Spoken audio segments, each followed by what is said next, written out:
Good afternoon, good morning, good evening, everybody. Welcome to Arsenal Fan Circle, the Thursday night forum. Pull up a chair. You're all welcome here around the circle. So let's get together, have a little bit of a chat, and let's get back to basics. That's the title of the podcast. Arsenal need to settle down, uh, especially when they're 2-0 up. I think who called them emotional? Yeah, Thierry Henry called Arsenal emotional. I think there's something to that, but hey, we'll get into it. We have a lot of theories, but there's only one set of people that can do something about it. And starting tomorrow, hopefully against Southampton, we can put another W on the board here as we get closer to the end of this thing. It's been nervous.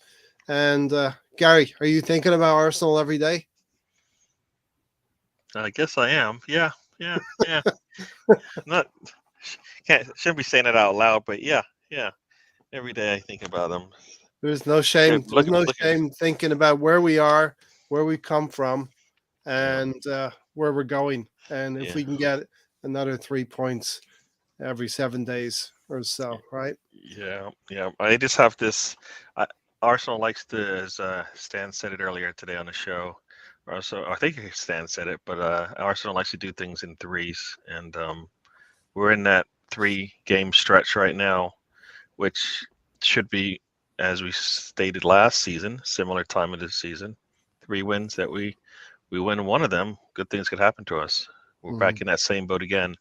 3 wins. We had won all three. We would be in a similar situation as we were last season in terms of locking up what we wanted to get to, our goals. So we need to stop the rot, or whatever you want to call it, stop this streak Mm-hmm. and get the 3 points and see where we go from there. But we definitely need to get the 3 point. And this is the pressure, right? You called it earlier, squeaky bum time. Mm-hmm. And Arsenal is tightening up, tightening up. The At cheek. least, yeah, they've been tightening up. They've been making diamonds, as they say. Benching. Yeah, Yeah. So they've been pressure making makes diamonds, but it also pressure. makes turds. We're making diamonds, but we're not. Something about those diamonds. Yeah, those are they're fake when they come out for some reason. But yeah, no. So yeah, I've been thinking about the team.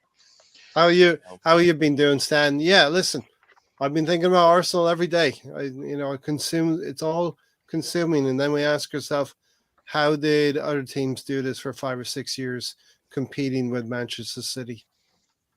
Well, good evening, everyone. And to begin with, first of all, I'm flattered that Gary decided to actually quote me for once, even though he decided to quote me when it wasn't me that said it. I think it was Richard that said it. But I can't be the only one that find. Do you not find yourself sometimes? I'm in the supermarket going to get some vegetables or whatever, and then I find that I've zoned out, and I'm thinking about, oh yeah, there's like 7 games to go now. And then I come back into the supermarket and I'm like, how long have I, it's like when you get kidnapped by aliens and you don't realize how long the time's gone, you know? Yeah, Yeah, I find myself doing that. I'm doing the ironing and I'll zone out and start thinking about, you know, yeah.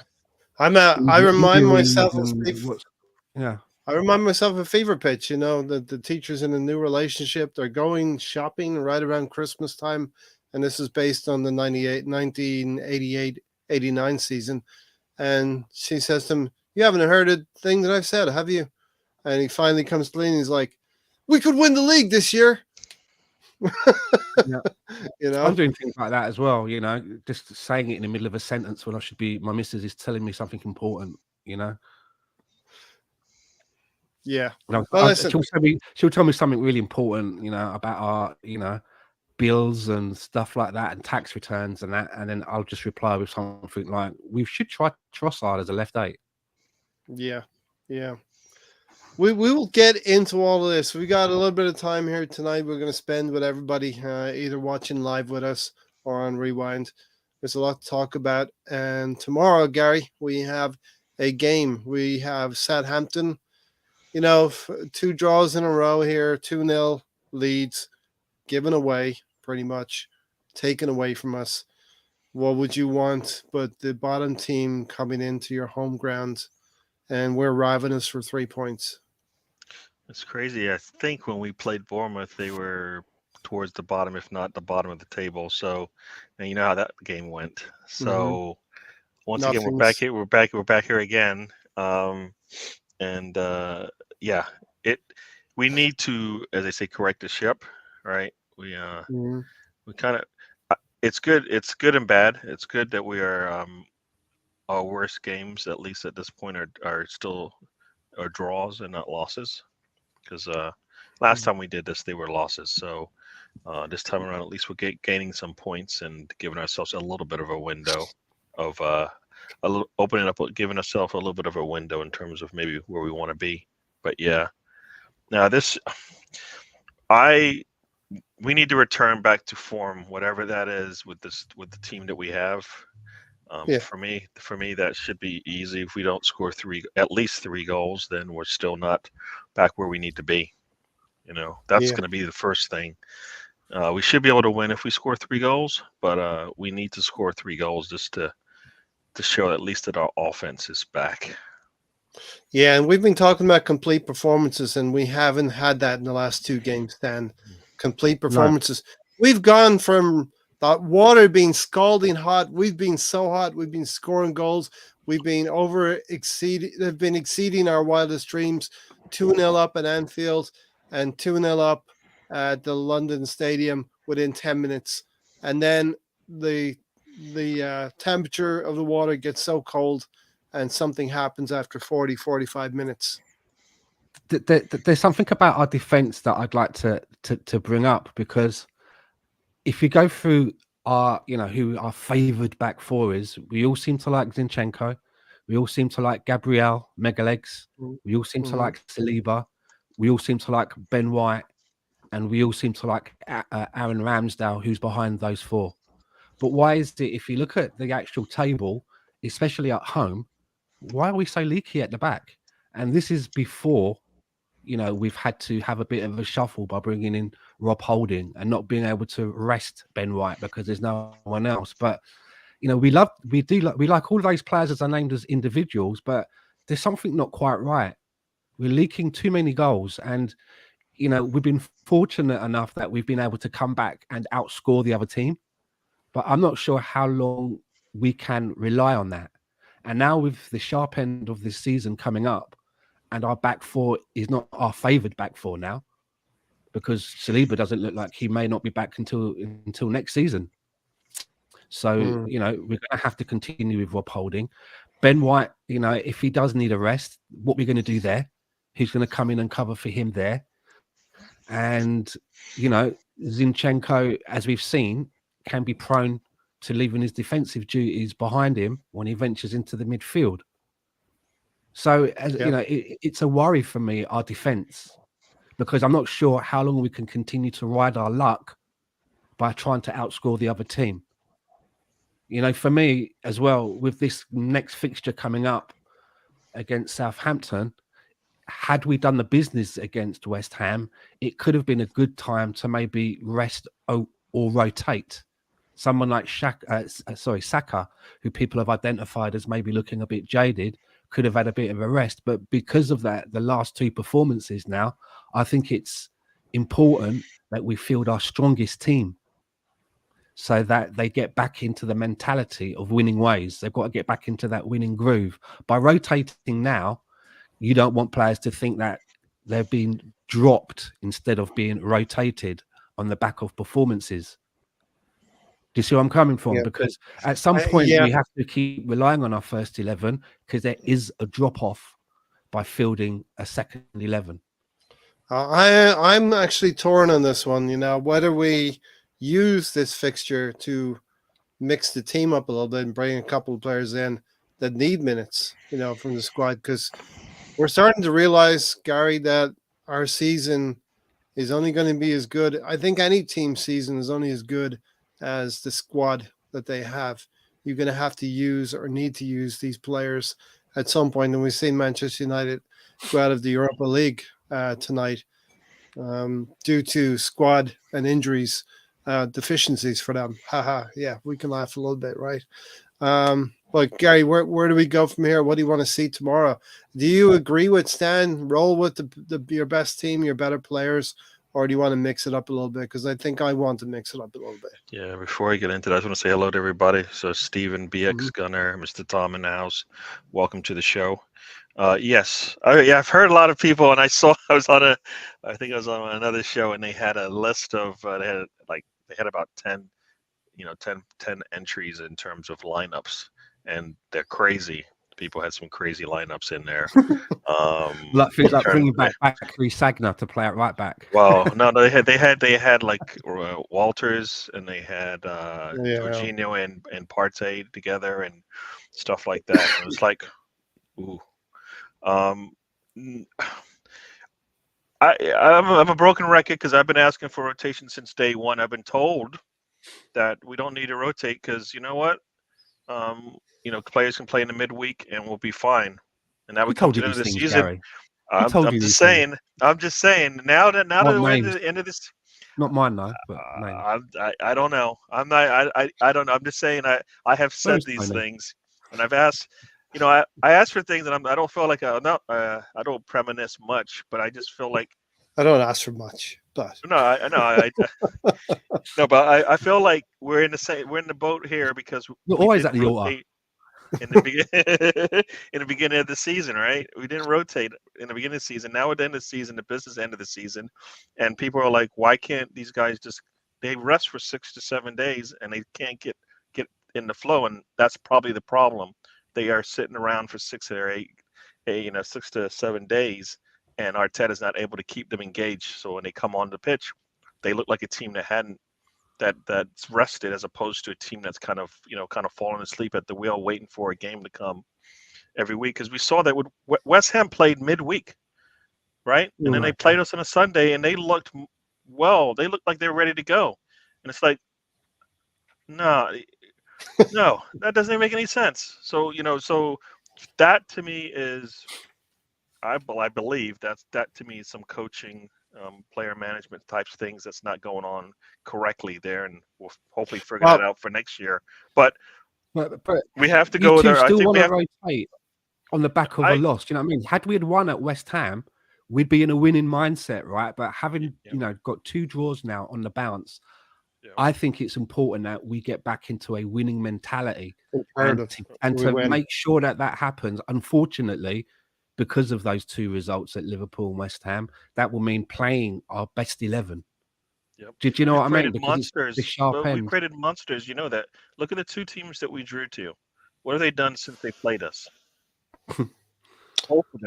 Liverpool have been resurgent, and West Ham have gone on and won their second leg of their game. We created monsters, and once again, at the end of the season, as a player on the other team, that if we just destroy them, we're more likely to get them for cheap, right?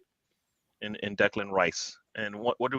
We kind of did the exact same thing we did when we played Jack Grealish a couple years ago, right? We pulled out to a lead, let them come back, get a draw, and the rest is history after that. But yeah, our starting 11 needs to start, but I believe what needs to happen is they can get pulled just as quick, right? Halftime, if they need to, they can get pulled. They can get pulled as fast, as needed. But Trossard he's the one player I'm like, he needs to start. Yeah, we got to find more time for him. He needs to start. Mm-hmm. And we go back to, should we have started him in the Liverpool match? And it's like, now I know we need to start 11, but he is what I would consider part of our starting 11. We don't get a drop off if we bring him in, so it's not necessarily a rotate. Like that's rotating, the positive way in the terms of, well, pick any 3 of these 4 players and you'll get the similar quality, if not better, depending on the day. Yeah. Right. So and he deserves to start in the fact that the players ahead of him supposedly aren't getting it done after we can even go as far as Bukayo Saka. Bukayo Saka has not played to the abilities, and he doesn't need to carry the team now either. So we can take him out of firing line for Trossard in. Yeah. Just throw a little bit of a hand grenade in though regarding Trossard starting. The thing about Trossard is because he can play in a variety of positions. He can play in Saka's place, Martinelli's place, Jesus's place. He could play probably in Xhaka's place or even Odegaard's place. And he has played as a left wing back. I mean, he's a Swiss army knife. So maybe there's a thought that when you've got a player like that on the bench, then you can identify who he needs to come in for. If there's somebody in any of those positions that's not on, you're just playing devil's advocate, right? Well, yeah, No, but I'm you know what? saying We though, know like, what- there's a the shout last there. two If you've got a games. player if you've got a player that can fit in, if one of those others, right, are like off the day, he Gary's can dying. he can come in and pick up the slack. Just a thought. The last two games, we've needed Trossard to come in at halftime, and we haven't done it. Oh, he's been Comes left in- late. Yeah, he's been left And late so, to come on. so for me, Arteta doesn't work. Arteta, we're figuring out how this Arteta guy works. He has a plan, right? His plan works for his first 11. It doesn't matter if he's got better on the bench. but he's works for not. the first 11 He's not it works for adverse the- to taking players off at halftime. We've seen No, him but do you know that. who's he taking off? He's not taking off his top players, even if they're having a bad day. He'll take off his players he lower on the ESR table. as a sub, didn't he? He's taking. I've He seen him brought take off. ESR on, and then he brought him off. Yeah, well, that was Well, that was an injury. tactical. That That was- was tactical a little yeah. bit, right? Wasn't it? There was an injury after 20 minutes to Yeah. a player. Yeah. I don't know who it was. But I know you guys. I hear what you're saying about Trossard can play anywhere, but guess what? You bring him in, let him play, and if somebody else is screwing up, you can get him to move over to that position and fill it. Because, as you said, he can cover a multitude of positions, right? So you bring him in and you let him start a game and see it out. Maybe he starts out on the left, he finishes in the middle. Because I just right think now that- we know Jesus can't play 90 minutes, or he hasn't in the last two matches. So if you pull him out and then you put Trossard in the middle, so be it. But you've got two kinds of substitutes, right? You've got some substitutes that they come on, and it's almost like they're just another body for the person that's come off. They don't really contribute. It's almost like they're not even there. But a player like, for example, Emile Smith-Rowe, when he was coming off of the bench for us a season or so ago, he was being very, very effective. And there were a lot of people that were saying, well, why isn't he starting? And I was thinking, well, sometimes it's good to have somebody that comes off of the bench and can be effective rather than just being another body for a good player that goes off. And I think Trossard, he can probably be a little bit like that compared to what ESR was for us. That's all. Sometimes we don't have to show your whole hand at the beginning of the game. You know what? Do you know what I Screw mean? it. Things We can change, show you our look to the hand. bench, If and I you're show like- if I showed and your you're like, hand well, and I went up I'll 5-0, bring on Kivior and Tierney. That's your hand now. Do you know what I mean? You're like, okay, no. Kivior, You- Tierney. Do you know what I mean? No, Eddie. no, Stan. We're good enough. And we've shown that we're good enough. And if we can score 2 goals in 10 minutes, we can go in halftime 4 goals up. Now, If we continue. So for me, Arteta hasn't shown you that he's going to make that substitution. So for me, just start Trossard. what Trossard in? I agree with you, Gary. He's not going to substitute like you expect. So for me, because he hasn't learned that trait, right? That part of the game now. Because if he did, we would have seen it multiple times this season. Like we should have seen Jorginho come in against Brentford when we were up 1-0 to close that game out and see it out. He didn't use them then, and right. So Monday. So I've got lots of as they say. Do I have lots of receipts? I don't know, but But you're also playing a little bit Monday morning quarterback. a little bit. In that game, I was like, why don't we bring in Jorginho to close? He supposedly can't start for us, right? Yeah. But he can see out a game at the end. Well, that was a game to see it out because we could have definitely needed it because we had just lost, I think, Everton the match before, and we needed to get that win. But it's like So no of Monday night. This is in game. Gary going, let's bring them in and see out this game. But Gary, we're not supposed to mention that game to Stan. We can't mention that game to Stan. He's got palpitations when he hears Brentford. The Brentford game. Because Stan thinks our manager is going to make certain moves, which he hasn't shown he's catered. He will actually. No, but again, but it's like I've seen it's like I've seen a lot. It's like the equivalent of I've seen a lot of people saying defensively now. Perhaps we should be consider moving to a back five, stroke back three, however you want to call it. Yeah, And to me, there's it's been like much. again, there's like we could have Tierney at the left centre back, and we can bring in. And I'm like, why do we have to like? Why we can't play everyone? We have to hold some people back This for is Tony. emergencies. This We sounds can't like show our very whole like hand. Tony. It's like if we do that, who's going to be on the bench defensively if there's a problem? Yeah, There's no, this sounds very you like can't Tony just. as well. You know, Well, the other thing is Trossard can start in the lineup. You take somebody off, and it's like a sliding tile. You move Trossard because he's adaptable. He can move into a different position. So let's not get boxed in by not having Trossard on the field. I think we all agree Trossard should get on the field more. Stephen here said it's not over yet. Everything is now in Arteta's hands. He has to find a different way to get things done and steady the ship. We need a W. I need a W, says BX Gunner. I spent all day taking L's on getting Jordan 1 Chicago's. Here's the thing also, right? He's tried it. I don't like failing 3 times or like having things not go my way 3 times, right? Mm-hmm. So he tried it the first game, Liverpool, didn't work. Tried it the second game, didn't work. I don't want to try it again. So, and the only change that we can make with the minimal changes to the way that he wants to play is Trossard. That's the only one. For who? Pick any one of our 3 who are you picking now? frontline players. Who are you Who am I picking? picking? Yeah, you're the one that wants. I told Gary Yeah. Saka. I told Gary last game, 2 games ago, Saka was not playing well. Yeah. You know, I'm fine with that. put Trossard in there. I want Saka coming off the bench pissed. Yeah.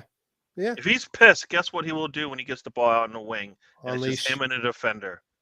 He won't just take his time figuring out, well, should I? No, he'll just go. And they won't have an answer for it. So you both Just want like- to drop Saka just for the next game and start Trossard. I don't in want to his place. drop him. We need to rotate our you are doing, strongest yeah. positions on the pitch, right? Yeah, it's rest. we've got- It's we've got- rotation, Stan. It's a mental rest. It's not a physical But rest. again, like Remember that? Saka and Odegaard are 2 players that, even if they're having a shit game, they can still come up with something in the Right. 89th minute. Right? This But is- what this I'm- is- but- Did you but see what I'm it last saying week? is, right, why wouldn't you start Saka, and then if you look at him and think, nah, he's not on it today. That's then what put we've Trossard been in. doing, Stan. We've been doing that, and Arteta's not been taking. No, but Bukayo he hasn't Saka been doing off. that. The manager hasn't been taking him off. No. So the manager's got to I find a thought we way were to talking about understand. what we would do, not what the manager's It's- going to do. It's not Bukayo Saka's day, so it's okay to substitute him, take him Yeah, off, and bring I another agree. player on. I'd rather know? do that No, than not start with him in case it is his day and we miss Mhm. out. Do you know what I'm saying? It's quite Yeah. It's easier to withdraw him if he's off than take the gamble and say, well, maybe I'll. Do you know what I mean? Because he is And- one and of our look, most defensive players. You run a risk. Ian Wright used to play games, and you wouldn't see him until the 91st minute. He'd score a goal for you, win 1-0. Well, you waited for Ian Wright, and he'd take that one chance that we would produce for him. And I think Saka and Odegaard both have that quality in their locker. Yeah. We also have a player like Trossard. We have Reece Nelson, who's done something for us in the past. Emile Smith-Rowe. I think Arteta's got to roll the dice a little bit sooner than the 66th minute or the 70th minute. You got to get them into the game quicker. And you've got fresher legs then to rotate and have more attacking prowess. Stephen said, we no longer have the players to play our game. Tierney and Holding aren't the players they are replacing, but are being asked to play the same way. Arteta needs to find a plan B. It's obviously you're not going to get the same quality. Do you know what I think there is with players like Holding? Good evening, Fran. And Tierney. Yeah. And maybe 2, and there was another player, but I can't remember who it is now. But there are players that at one time they were what we needed, but I think that maybe we've outgrown them. The way that we've evolved as a team, the way that we're playing, for example, that left back position, it's now kind of evolved on for what Kieran Tierney is able to provide in a way that the manager wants. So, and I think maybe that could be the same with Emile Smith-Rowe as well. because Yeah, look, he is not getting any minutes. And when Mikel Arteta was asked about this, he said something like, "It's not about what you did last year; it's about what you're doing today and what you're doing tomorrow." Some people also So believe that he's not playing because he's still not 100%. Like this is a similar thing we saw when I think he's Martinelli down the got hurt. pecking order. Well, when Martinelli got hurt, and mm, as I recall, and we probably all said it, why isn't he Tony. playing? He's on the Yeah, bench. No, he was on the bench, and we're like, why aren't we bringing him in? And we there didn't wasn't bring a He's him down in, the plan. pecking and order. it was well, no, he was not healthy, so he But wasn't I healthy think enough that to with play. Arteta, when you're out for a while, you kind of fall down the pecking order, and then you have to kind of work your way back in. Which Yeah, is why he said it's not about what you did last year; it's about what you're doing today. And I think we're that his the pos- I always felt that Emil Smith Rowe. I always thought that he could play in a variety of positions. In Martinelli's position, maybe in Xhaka's position, but I always thought that he was also cover for Odegaard's position. But the way that he's been used, and I said this earlier, I don't think that Mikel Arteta sees it that way. I think he sees him purely in that position that Martinelli plays in, and I think that he has now fallen down the pecking order in that position because he's got Martinelli ahead of him, and now I think he's even got Trossard ahead of him. and Fabio Vieira. He's getting more minutes than Emil Smith Rowe right Well, now. in that left 8 position, yeah. So obviously he doesn't think that he's for that position either, because as you just said, Teabag's getting in there ahead of him, and they're both sat on the bench. Yeah, and So I think Or he's Stephen still injured. We don't even know. We're just Emil Smith speculating Rowe. based on some words that were he wouldn't be on the bench, told to surely. us. Yes, he would, Well, because we've seen situations where players are supposedly healthy and they never come on. And Martinelli was one of those players who's on the bench and he never came on. It wasn't like he Because was I think practicing that and at not that time, and not. You know. I think that at that time he'd fallen down the pecking order when he came back, and someone else was ahead of him. do we both think if Emil Smith Rowe is going to play a role in the remaining games of this season? Do all of us think he should see some minutes tomorrow? Would that be a clue if he is in Arteta's thoughts in terms of playing? I don't see it. I don't like experiments. It's too late for these experiments you're talking about. Think about it. Think about it. Those Hold on, experiments. Gary. You're 3-0 up. Okay, it's 65 minutes. You're 70 minutes. It's 3-0 up. You're 3-0 up. Don't you think you could bring Emil Smith Rowe on? Well, you know Yeah. what? For me, no. Not if Nelson, who has shown us this season some good things, Mhm. and he's on the fence as whether he's going to stay or not. And he has, like I said, once again, he has shown us he's come in for Saka, done a good job. He scored the winner right against Bournemouth, so Yeah. he's shown us things there. Nottingham Forest. So and he's healthy and he's coming in and he's coming into games, so that means he's healthy enough to play. So I trying to figure out if he's going to be all right for next year. It's not. This is not the time for that. The other thing as well is that time is gone. things we're not privy to is how well you're training as well. So I know Arteta has a lot of stock, takes a lot of stock in how well you're training. If you're training well, you're going to get opportunities. I hear what you're saying, but if that's the case, then why is Saka playing? Why is Bukayo Saka playing? Yeah. Because he's training well. You see, so he's training well and he goes out in the game and he's dropping the ball. You know what I mean? So I hear what you're saying. And Arteta says that, but I just look at his actions. I don't believe that just because you're practicing bad, that's why you don't play. Because we've seen poor play from some of our players, and no chance they're not going to start. You know what I mean? So, and I believe you bring it into the game. I don't think you just you're having the best game. You're hitting everything. You're putting every ball into the net, and then all of a sudden you come into a game, and it's totally different. Not like that. Not consistently for me, anyways. One-offs, yes, but I don't think, when we see, because we've seen Saka kind of muddle through, right? And still nobody comes on for him. Come out the other side. So I kind of feel like he. No, I mean that's one of the criticisms for me. Like Xhaka, same thing. He doesn't come out, right? And I know, that it's not that he does negative thing. It's not that he does bad things on the pitch, but he doesn't do enough positive things on the pitch, if you know what I mean. Yeah. So it's just No, like blah, I I called out on Sunday the untouchables, right, for two different reasons. Granit Xhaka seems to be untouchable. He doesn't get substituted. He doesn't come off in any He does. situation. No, not a lot, Stan. And the other one is Bukayo Saka, an No, untouchable I for a disagree different with reason. Xhaka. I actually think that looking at this season, I'm surprised that the times that he has come off surprises me. I'm like, oh, okay, he's taking off Xhaka and he's putting It's Teabag been in there. 10 minutes. It's been 10 or 15 minutes here For for me, though, Fabio Vieira. for me that's a surprise. I yeah, think but that doesn't usually help. for That me, doesn't help the next player coming in. It doesn't help the next no, player coming in. I agree, So but you don't. I'm So just it's saying. not a good evaluation. All he's doing is giving him maybe an extra 20 minutes of rest. He's not necessarily. Let me see if somebody else can Yeah. help out in a situation where Xhaka is not having a good day, or I need something different. Right? I'm just That's saying, not what we're for getting. me, the times that he's been withdrawn, I'm surprised that Is Mikel Arteta, because I just yeah. thought that Mikel Arteta was more wedded to Xhaka, and that if Xhaka can play 90 minutes, he will play him to 90 minutes. So what I'm saying is I'm surprised, and it's obviously a wrong observation by me You're on Mikel surprised that Arteta. that other players are coming on for him. You're Yeah, surprised that's what I'm we're yeah, it getting 10, surprised me because 15 I minutes. thought that he was more wedded to Xhaka, and that's just my observation. And it Right. surprises me that I'm thinking, oh, Yeah. okay, he's withdrawing And Xhaka. Wow. Any sub after 80 minutes to me isn't like anything I can read into. that's fair.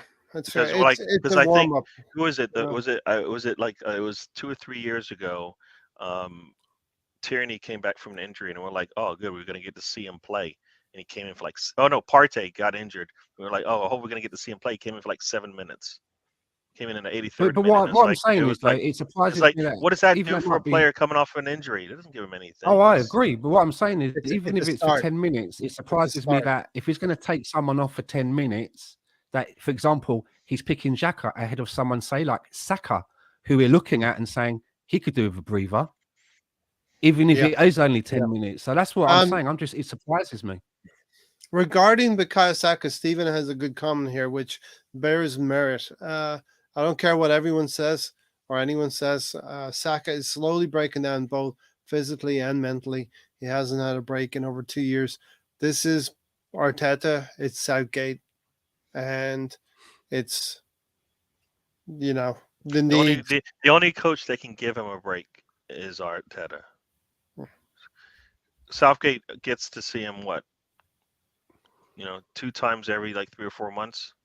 And if that's his best player because he plays every game, then he's going to play him based on what we've seen. So, an Arteta is playing. It's tougher to play in the Premier League than it is internationally. So, there is a lot of wear and tear on the body and mentally draining as well.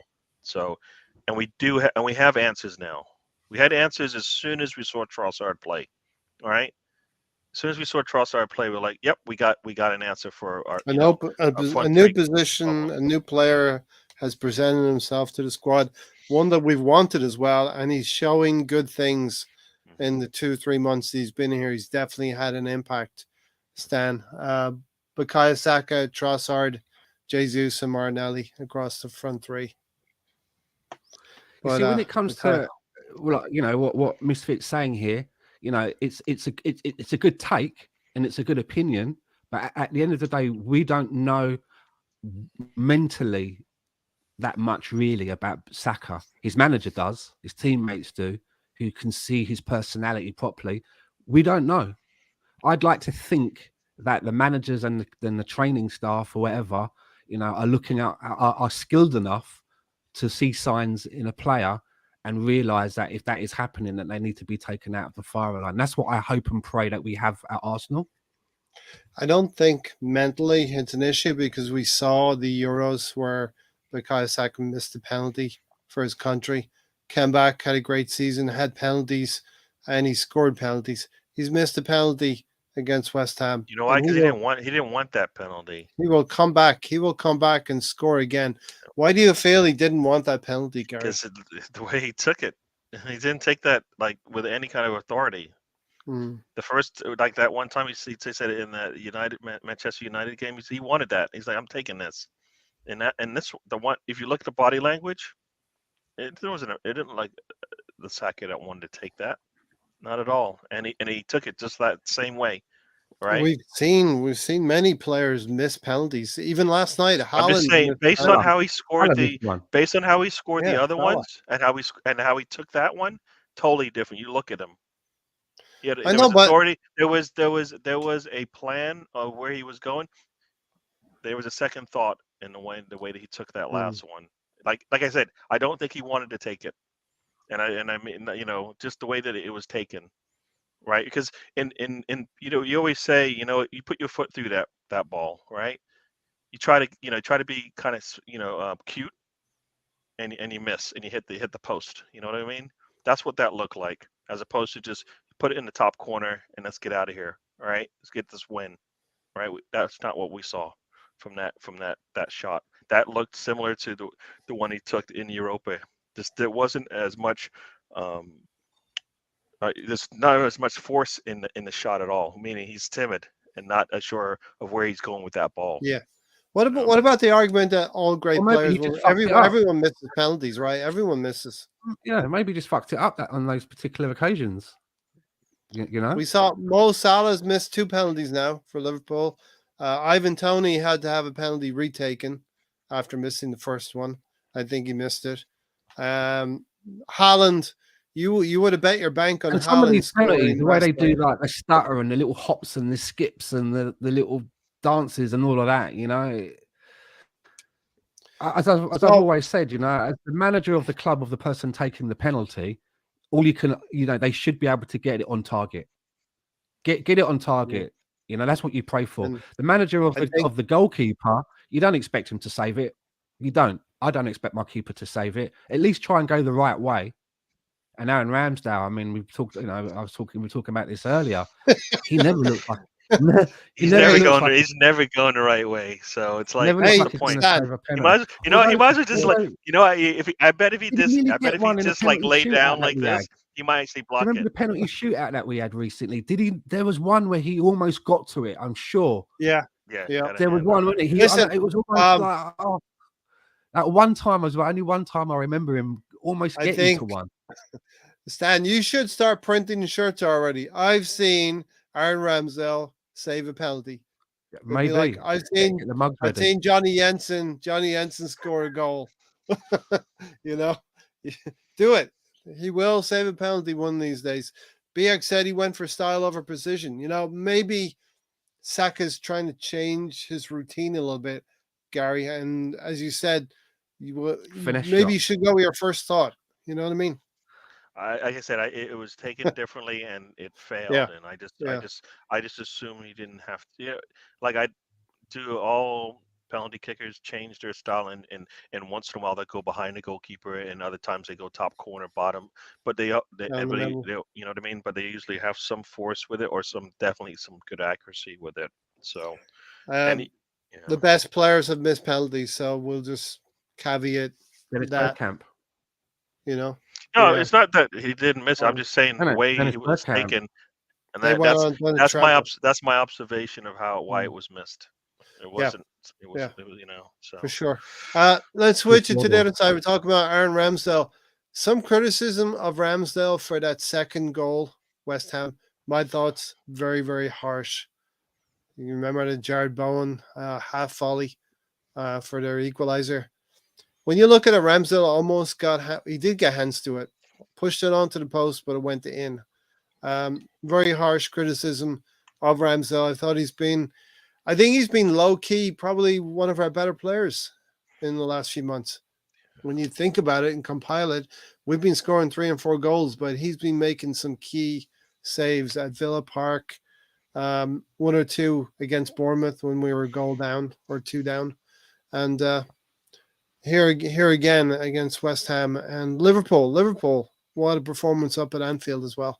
Who wants to go first on Aaron Ramsdale? I will very quickly. The things of Aaron Ramsdale, for the age that he is, if he's a good player that can be coached and can continue to improve, his best years are so much in front of him. For the age that he is, there he is now playing for Arsenal at top of the league, and he's 24 years old. So there will be mistakes because, as we know, some of the best keepers are in their 30s. Yeah. So He's young. I'm very happy with him, and hopefully, he just keeps penalty practicing. Just keep practicing what you're not good at. If you're weak on one foot, practice with that weaker foot. Stay late if you have to. Practice half an hour of that weaker foot. Make yourself more valuable. If you can't save penalties, stay behind after and practice some penalties. Try and improve the weakness. Are there any other weaknesses in his game? Penalties are not great. Can't save penalties. Save his life. Did he make very any? commanding. Did he make any like Real mistakes. No. amazing saves in the West Ham game? No. You know what I mean? Like, so for me, that means it wasn't a good day for him because he only had a few you only get a few chances to make that. That's the save that may have got us the 3 points, right? And they scored twice. So the second one was probably the one that was the chance for him to save his defense because the defense was poor in front of him for that particular opportunity, right? So that's the one that he needed to make, not because that's what he does, but every time the goalkeepers always have that like, damn, that was really great, right? That one shot from like Madison, he gets his hand on, right? Mm-hmm.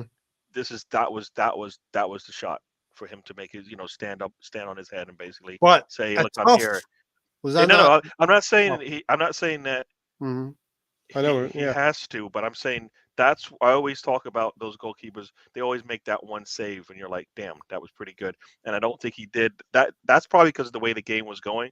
They got nothing unless we laid down, basically, and that's what happened on both their opportunities. We basically laid down, and he had nobody in front of him, essentially defending. So that was, like I said, that was his one time to make the save in the game. His moment, right, and he wasn't able to do it. And and as we said, he's still young, so we'll give him that.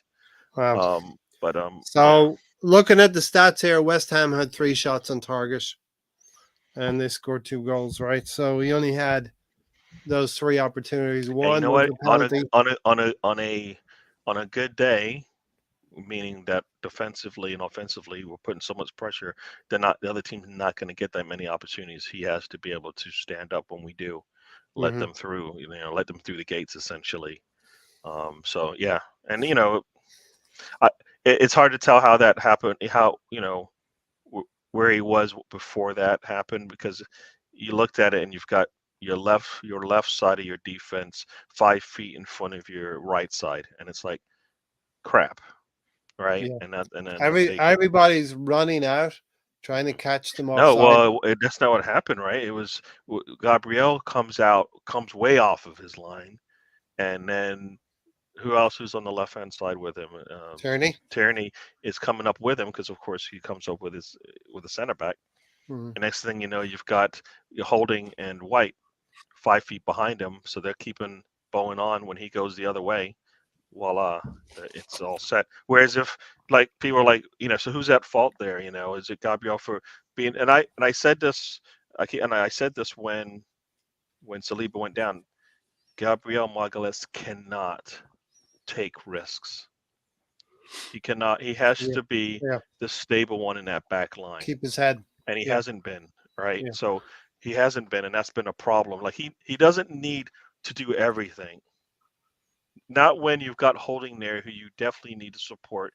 Yeah. And we already I feel like we're already like kind of rotating some of our attention to making sure that he's not put in bad situations. Right? Like if Gabriel doesn't go to ground on the first goal, Holding is there to clean it up. Right? Absolutely, 100%. So like he took a risk because he not necessarily froze, but it was like, I got to make a play here, when in reality he didn't know where his teammate was, who was actually in the right position for that particular play, and would have just cleared it away easily, no problem. We move on. We're still up 2-0, right? So I think he's, and that's one, he's young for me, and 2, he doesn't need to take those risks. We're fine defensively. We're defensively solid. When Thierry Henry talks about Arsenal yesterday, he talked about Arsenal. I'll go to Stan first, Stan and Gary. Talked about Arsenal being emotional. Gary's describing Gabriel Magalhaes as being emotional. I can't disagree with that. I think he plays with a lot of emotion. Is that an issue, Stan? There's too much emotion there, too much frenetic excitement. We Well, need to calm down in those moments. looking at Gabriel Megalegs, when I was in a bird camp Wonderland earlier with Danny, Carl, and Richard, Richard sort of like was talking a lot about this, and he was right in what he was saying, that when you've got Megalegs playing with Saliba, the reason that they complement each other so well is that Saliba is the one that he can track a defender and use his body to get a defender into a place where they can't really use the ball, and allows other players to come into play and help. Whereas Gabriel doesn't play that way. Gabriel's an interceptor. He intercepts. He goes in for the tackle. Goes in for the tackle. Goes in for the tackle. Yeah. And when you've got two players that are doing those two jobs together, it works well. You've got one that can go in for the interceptions, and you've got the other one that can use his body and his defensive awareness and his positioning to be in the right place at the right time, so that their player can't go nowhere. Yeah. You know what happens is, though, when you bring in Rob Holding can't replicate the same play as Saliba. He's also an interceptor, and Gabriel Megalegs can't switch his play to try and play like Saliba, because that's not his way. So now we've got two kind of interceptors in the centre backs, and there was a part of me that when I think of Megalegs, sometimes I use the word he's a bit rash, but because of this way that he defends and the way that he's as I call it, like the interceptor, he will draw the most fouls because he's going in there to try and get the ball. Whereas Saliba, he's shadowing the player, he's using his body, he's shepherding them into places where they can't be useful or dangerous. Does that make sense? Yeah, that makes a lot of sense. So now we've got Holding in there, and Holding hasn't got the pace. Holding is that physical. He's a physical defender. He's another. He likes to go body to body. I remember him up against Mane a few years ago when we did beat Liverpool on the run up to the FA Cup win. Holding likes to be that physical presence, Gary, and as Stan has articulated very well, that's another problem. Is a different player. That's another problem as well, because Holding likes to be physical, but he's not physical. From what I've seen over the years and what we just saw this year, Holding against Haaland was going to be a big problem if he thinks he can. He wasn't good last season in the North London derby for that same reason, because there's physical, and then there's like, a little bit of football smarts there, and he puts himself in danger, and I don't like it. So he does like. No, I don't want him. I don't want him thinking. I like you saying. It's not his style. And in Haaland, you could see him just like laughing, like, I got this guy. He's gonna run into me or something like that, and I'm gonna go down or whatever. But that's why I wanted Margolis to kind of be the rock in the middle there, and keep Holding kind of stable and not go too crazy, not be too rash in the way that he's playing, because we need stability in that back line. And if he is our senior defender in that back line, and he needs to be for us to see us through this. He's played with Holding in the Europa League and stuff like that. And I thought that was the reason, is because he was the best, stable, player that can keep us stable in that back line. Hold things together. Exactly. So holding and that's why he needs to see out the game. He needs to play 90 minutes when he gets on there. And the only way he's going to do that is if he doesn't make silly decisions and doesn't take big risks when they don't need to be. Yeah. Because even if they scored, fine. That was a breakdown by multiple. There was multiple people that broke down in that particular series. If it goes back to when the ball goes in that far corner, all the way until when they scored in the penalty, when the ball goes in that back corner, it starts there and it just gets worse playing out from the back at that point. Like I saw some of the replays that they did on it, and they were kind of talking about that specific play and why it went the way it did. And it's not all just Partey with his trying to chip. There was a lot of things building up to that created, because there was Holding had an opportunity to pass it to Partey, and he didn't. So then he passed it off to I think Tierney. Then it came. Then Tierney, I think either Tierney or him passed it to Partey. By that time, it's on Party. This one's on Party. by that time, Rice has got a head of steam coming at him, and that's why you saw that. But 5 seconds, 10 seconds before that, Partey is sitting a little bit further on the right hand side. Nobody on him. He gets the ball. We don't see that. You just see the ending. But I went back and watched that multiple times. And I'm like, what happened here? And before that play to Partey where he tries to chip it, which people will tell you he does that all the time. Cocky, right? He does it all the time. But no, but it's just part of his game. He does it all the time. We don't say anything. We don't say anything when it works. It fell down this time a little bit deeper in the play. But the ball could have been passed sooner, and it would never even have been that situation. Here is the football intelligence of Declan Rice to understand Partey's body shape, and seeing this on tape. He does it several times a game, and Declan Rice sees the opportunity to close that down. But Declan Rice's football intelligence notwithstanding, Thomas Partey is not one of our younger players. To me, that looked like a bit of complacency, a bit of a cocky move. If it comes off, everybody's applauding it. But there's a time and a place, and he's one of our senior players. He's not one of the younger players. And I was surprised that he did that.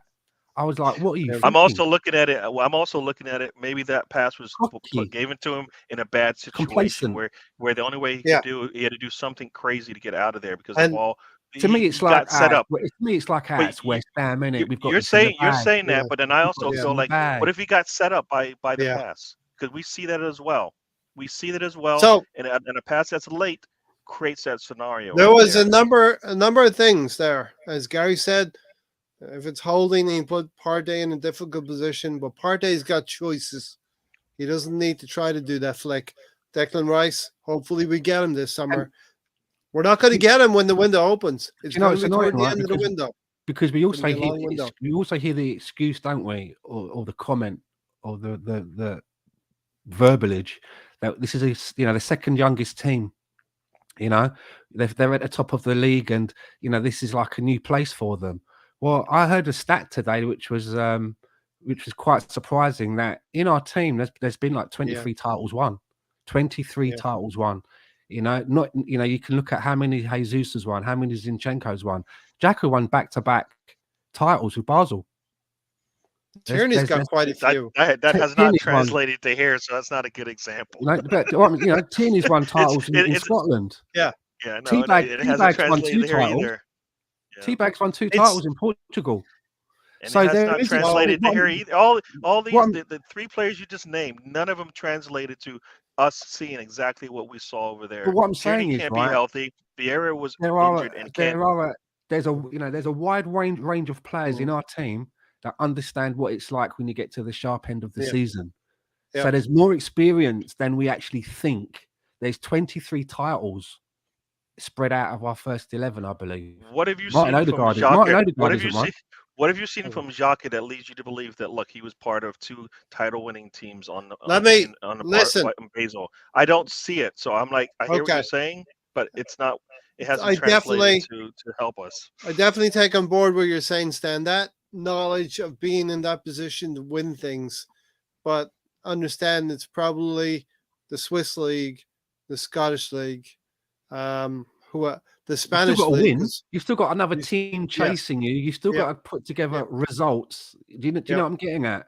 You've still got to keep mentally going for all of those games, no matter what you're doing, right? And look, I'm just saying that I was surprised when I heard it today. I was like, wow, I had no idea there was that higher number, and it made me think. We can't use that excuse of being a young team. No, we do have knowledge. We got Gabriel Jesus. We got Zinchenko. We've got players in there. Gabriel Magalhaes has won a Ligue 1 with Lyon. Even though he played one game. He went to a team on loan and played one game. You guys are bringing you're bringing in examples that don't work. So I thought he played the whole season. The only 2 examples that really work are Zinchenko and Jesus. But it was because of that one game. So. Jesus, Zinchenko. That's it. That's really it. BX said It's called a hat Partey trick. should have doubled. Partey should have doubled down and shielded that ball, hold it up. Yeah.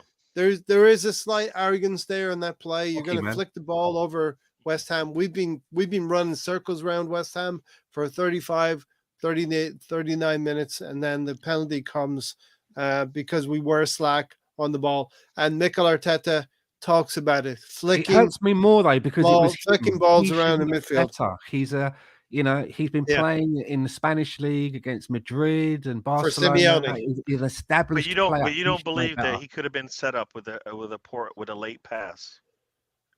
Definitely. You don't think that could be I'm Look. asking Stan because Stan thinks it's just Partey being phlegm out there and and being lax. It's not just him. But You what I kept got saying, you got Mega Legs intercepting. Do you know what I mean? I just feel that. I know that nobody's perfect, but it disappoints me more that it was Thomas Partey and not, a younger why that player, title is there. a more naive player. Exactly. That's what it is for me. It's like he's supposed to be one of the leaders. He should be the one that should be going to a younger player who's done that. Keep it simple, mate. You don't need to do that shit. Back to basics. Arsenal need to get See, back. I hear what you're saying, but I'm his lawyer, and I'll tell you that Holding did not pass it to him the first time. He waited until the second time when he's under duress. That's what I'm going to, as Partey's attorney. That's what I'm going to tell you. I'm going to go back and look at that. I want people to go back and look at that. Look at that play. You'll see. You'll see he's open on the right side of the field, and he doesn't pass it. So then he comes into the middle. And then that's when the pass comes. If he gets the ball right away, we're fine, I believe. Because then he'll turn. He had space. He had space behind him, and he can turn upfield and then figure out where to go with it. And Partey had options. He had other options as well, Gary. No matter how good a player is, right? No matter how good a player is, over 38 games, they're going to have a couple of stinkers. If your name's even Lionel Messi, must have stinkers. No, but you just said that's not what you just said. You didn't say he had a couple of stinkers. You said that was really poor from a really senior player. I'm also backing it up. I'm also backing it up by saying that although I expected more from him, I'm trying to say, well, some days you get things wrong. He might have stubbed his toe. He might have got out of bed that morning, and the first thing he'd done was stubbed his toe, and it's been like all day long in the hump.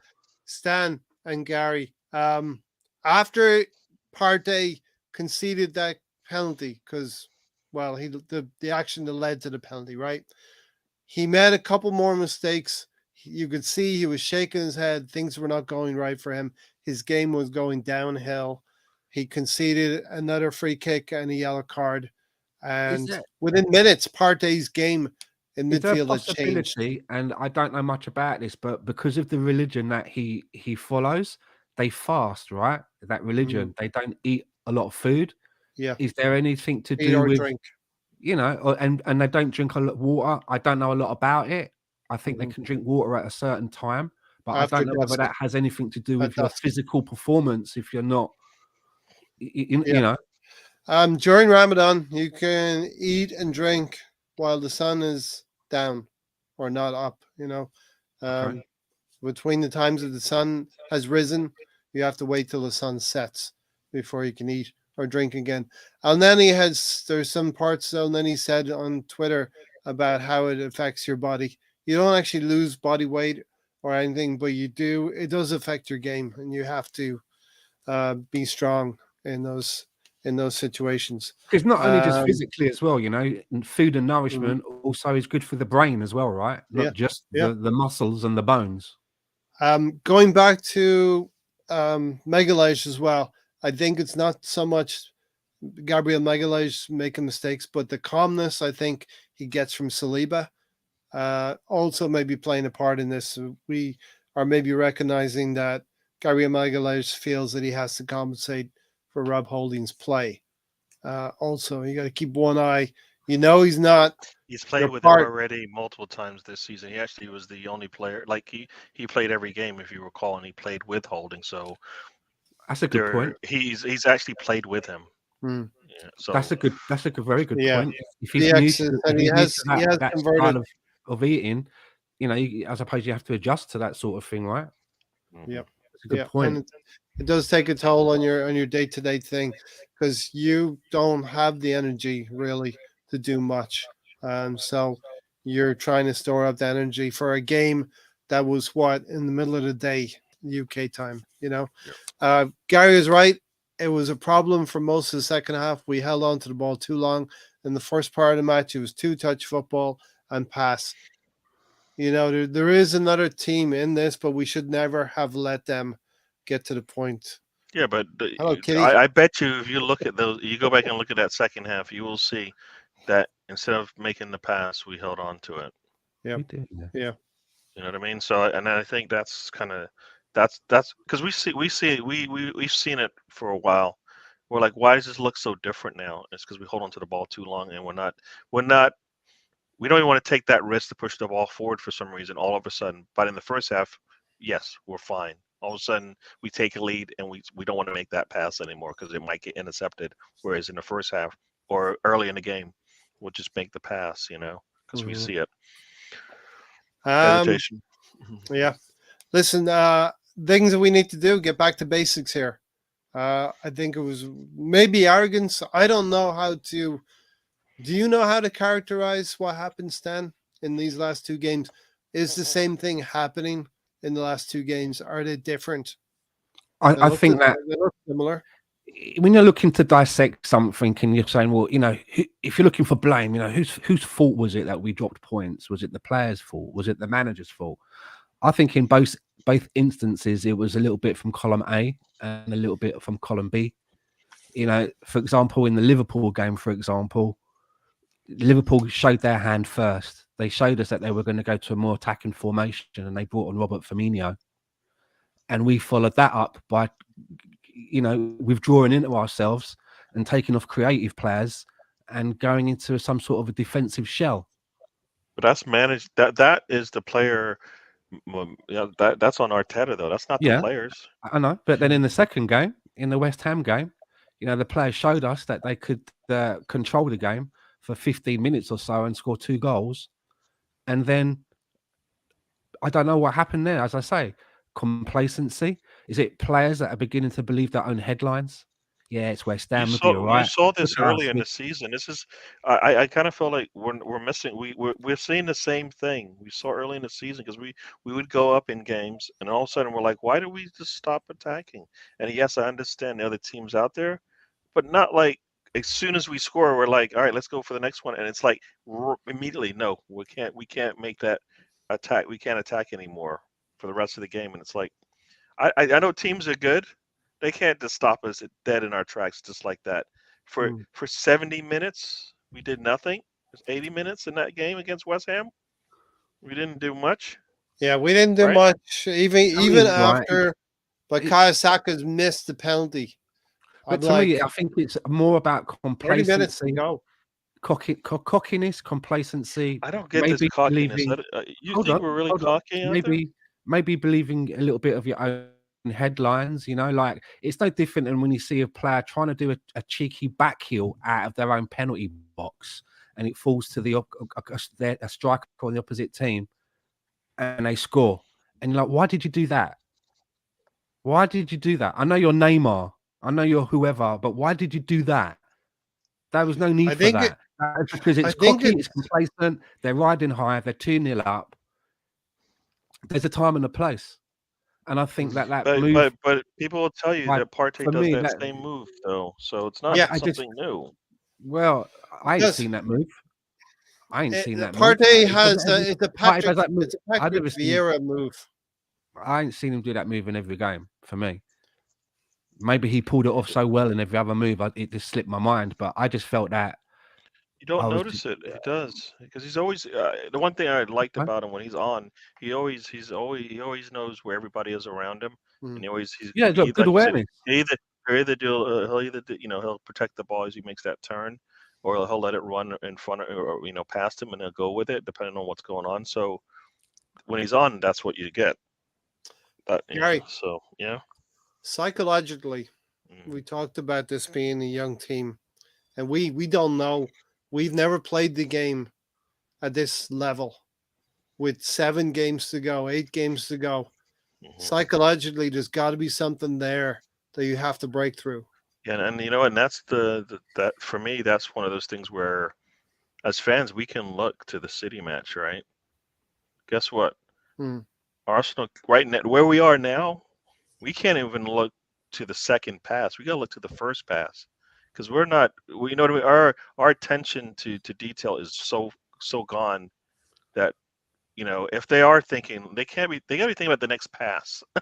You know, not the second half or anything like that, just the next pass, because Yeah, that's what we're missing right yeah. now is our attention to detail. And this is the difference between us and like City. Like they're like, you know, we say they're robots, but they're robots. They know how they want to play, and they continue to do that throughout, you know, what we The see them do, no matter what, no matter who comes in, no matter who sits.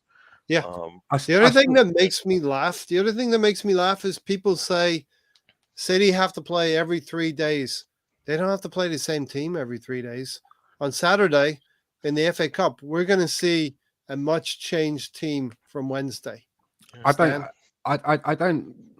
Yes, they've got more resources and high quality players that they can slot in and out. They've probably got about 3 teams that they could probably stretch with their reinforcements. But I just think that they are going to drop points. Yes. This season has And shown me that there are teams out there that drop points where they shouldn't. We have Everton, there's one. hmm, West Ham, there's another one. I still think, as good as Man City are, that there may be a draw, there may be a loss.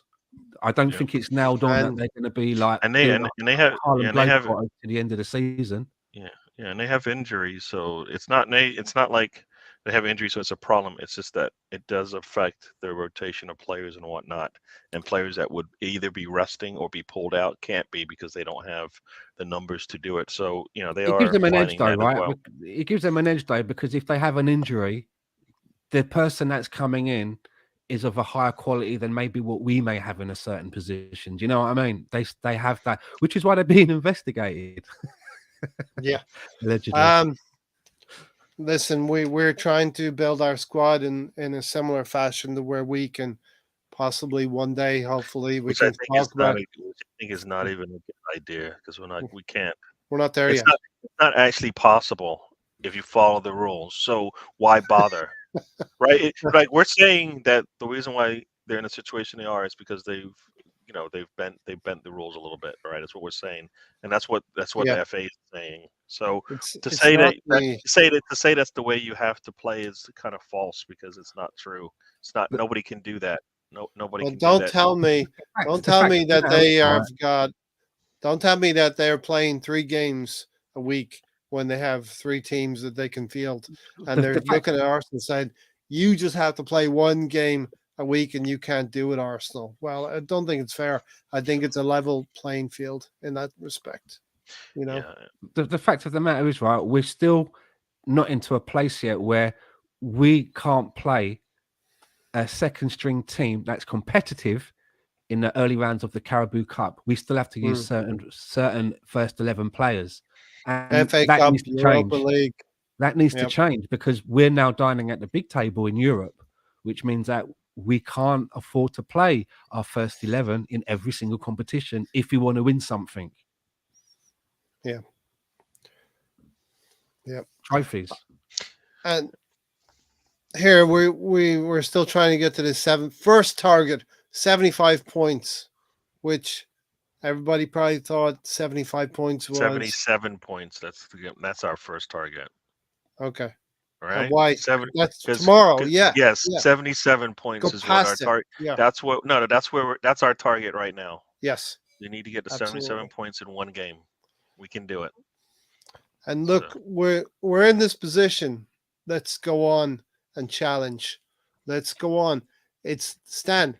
It's now a 7-game league. The league is not 38 games. It's 7 games now.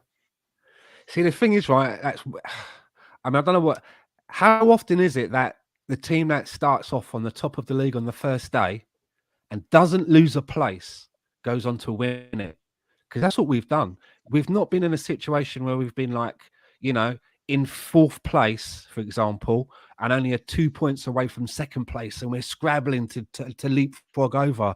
Since we came out of the gate, the starting gate, we've been at the top of the castle. And I'm just wondering how long we can maintain that for, because it's been you have to admit, it's all right, well and good saying 7 games to go and we're top of the league, but you have to look at how we've got here. We've been at the top all the way through. You know what? That's why you cannot think that way. That's why the players cannot think that way. Guess what? Exactly. It's a 1-game season. Your life is on the line for 1 game. That's it. Yeah. So tomorrow is that game. We need to go out that game. This is the only game that matters. This is the only thing that matters. This game tomorrow. They practice all week for this thing. Yeah. You got to put 110% into it and come out with the win. And Wednesday. that's on the players. That's on Arteta, and that's on our subs that come on. They all have to be going to. This is just 1 game, 90 minutes. That's it. Not asking for next Wednesday because I can't see that far in the future. Tomorrow, 90 minutes. That's all I want. I read today, and it was by somebody that works at the club that have said that, all season Arsenal have been focusing on what they've been doing. The players are talking about the next games and whatever, what they're doing at the moment. But over the last week or so, they've started hearing players talking about the form of Man City. Yeah, and that you can't That be needs, looking. that needs to, you can't be leapfrogging ahead of Southampton and looking at Man City. You got to be looking at Southampton, right? Man City's not thinking about us at all. Because guess Exactly. what? Like you said, they're busy. They got 3 games. Or are They got a they? game every 3 or 4 days. They don't really have time to be thinking about us. They got to Yeah. think about the next 90 minutes, This right? can And we're, you know what? We are in the same situation. All we have is the 90 minutes, and we play on the weekend. That's Yeah. it. Listen, I know full well Man City. I watched them beat Bayern Munich yesterday, and their focus was the next game. It's an FA Cup game, and Kevin A De question: Bruyne. how many draws can we afford? And what I'm saying is, right? One. Let's say, for example, Man City was a draw. Could we afford another one? No, we need to go 6 wins and 1 draw minimum for these 7 games. And in reality, So we need are to you just win saying 7 games in a row, we can't even lose starting one with the game? next Can one. we lose one game? Listen, I think we can. I think we can lose 1 game, but I wouldn't want to lose 1 game. I think 18 points is the absolute minimum. We need to get at least 6 wins. 21 points. That's our goal. Let's take it 90 minutes at a time. You ever see the Fast and Furious? He takes a quarter mile at a time. That's all we got to do. We got 90 minutes. That's it. If we think too far in the future, we'll do what we just did in the last 2 matches. Yeah. We'll see the finish line after we get out the gate, and then we stumble getting across the line. So we have. In my lifetime, I've seen Arsenal chase down Manchester United in 1998 with 12 You're games. talking about experienced teams. You're not talking about teams like this Arsenal. But we're not chasing, are we? We're being chased. Yeah, but we're not even good. We're not in it. We're still not a team like that who's fine with being at the top of the table and having everybody's targets pointing directly at them. We're not there. That's why it cannot be. We have 7 games left. It can't. It's 90 minutes. That's it. That's all it is. It has to be. My next thing. Okay, Gary, you want 7 wins. Okay, but I won't even say but. You want 7 wins. I think 18 minimum. I would like 19. Stan, what do you think? You know why I say 21 because of the quote. Right? What's the quote? Shoot for the stars, hit the moon. Yeah. Right. And listen, 21 gets us the championship, no problem. Yeah. If we miss, done. If we miss and we draw 1, we can still get there. But if we let's strive for maybe getting that 1 draw and you never get to your target anyways. I'm going to shock you. I think we'll win tomorrow. The Shockmaster. And I think I'm going to put all my eggs in the basket here. I think we'll go to Manchester City, and at some point we have to beat that team. At some point, and I think we are a better team. I think we're more talented than Manchester City. And we have deficiencies in Rob Holding and maybe Kieran Tierney and maybe some of our substitutes. But I think we have players who can hurt them. And I think they're afraid of us. They're afraid of what we can be and what we're becoming, you know. And could it be a year too short? It could well be a year too short. But at some point, we're going to have to step forward and beat City in their own backyard. And think we've been a little bit naive in previous games that we played against them, especially the Emirates. And Gabriel Magalhaes being too emotional, he forced a situation there when Grealish scored against us. But Stan, what do you think in these 7 games? 21 points or 18 or somewhere in between?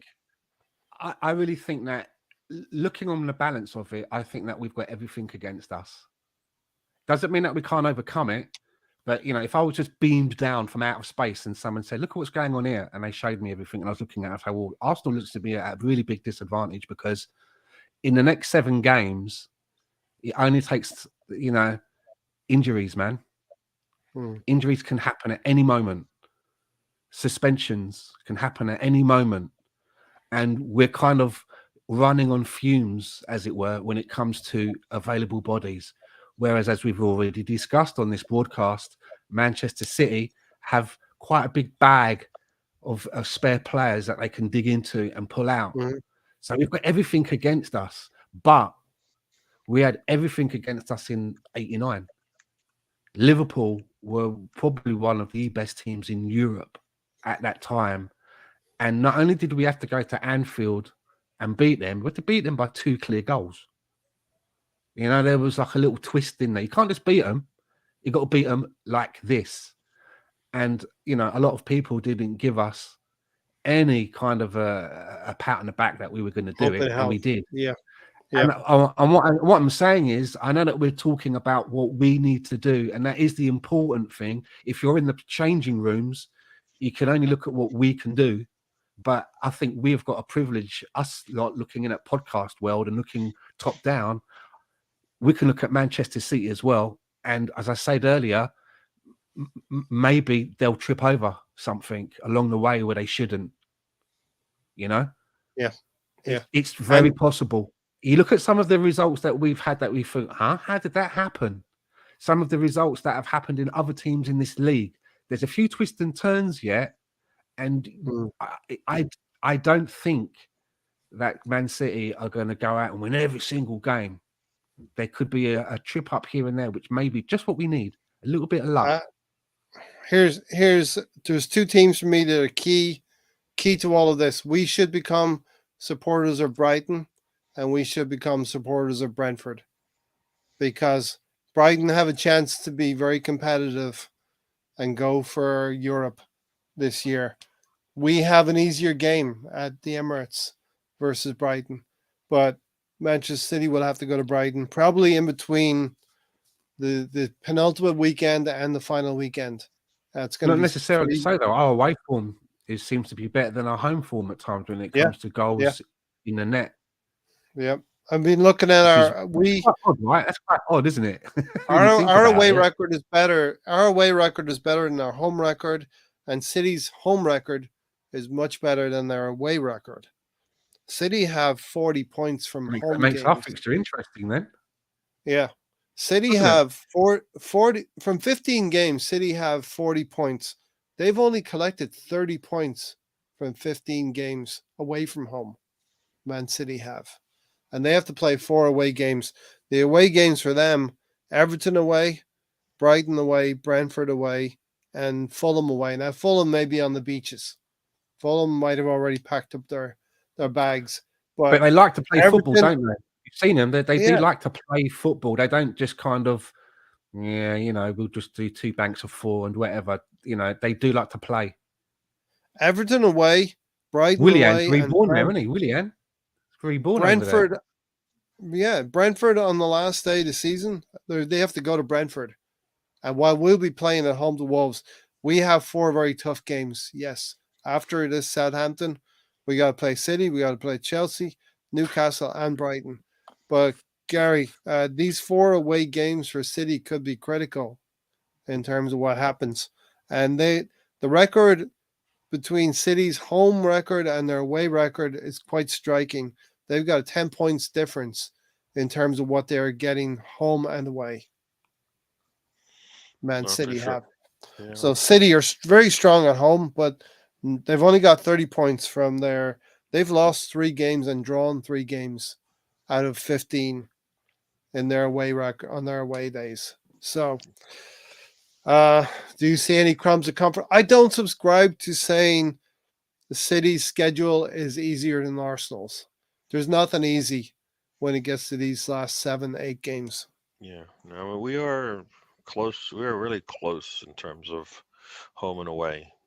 I Yep, mean, we're like number one on the very similar. road and like number 2 on the road, and they're like number 1 at home and number 2 on the road. So Yep, when you add it all up for the entire season, yep. so it's just in the last 2 road matches we've drawn, which is the only reason why teams have caught up to us, because we've been really good. Yeah.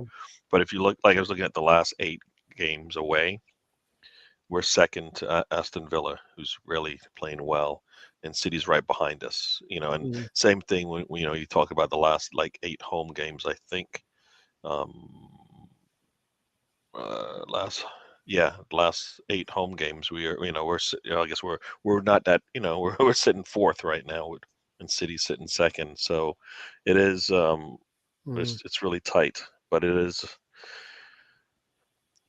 I think it's more. I would like to think this is a blip, and that's what it is. We just and we can get out of it because we do have Their a second, we have their a nice second, setup. like really.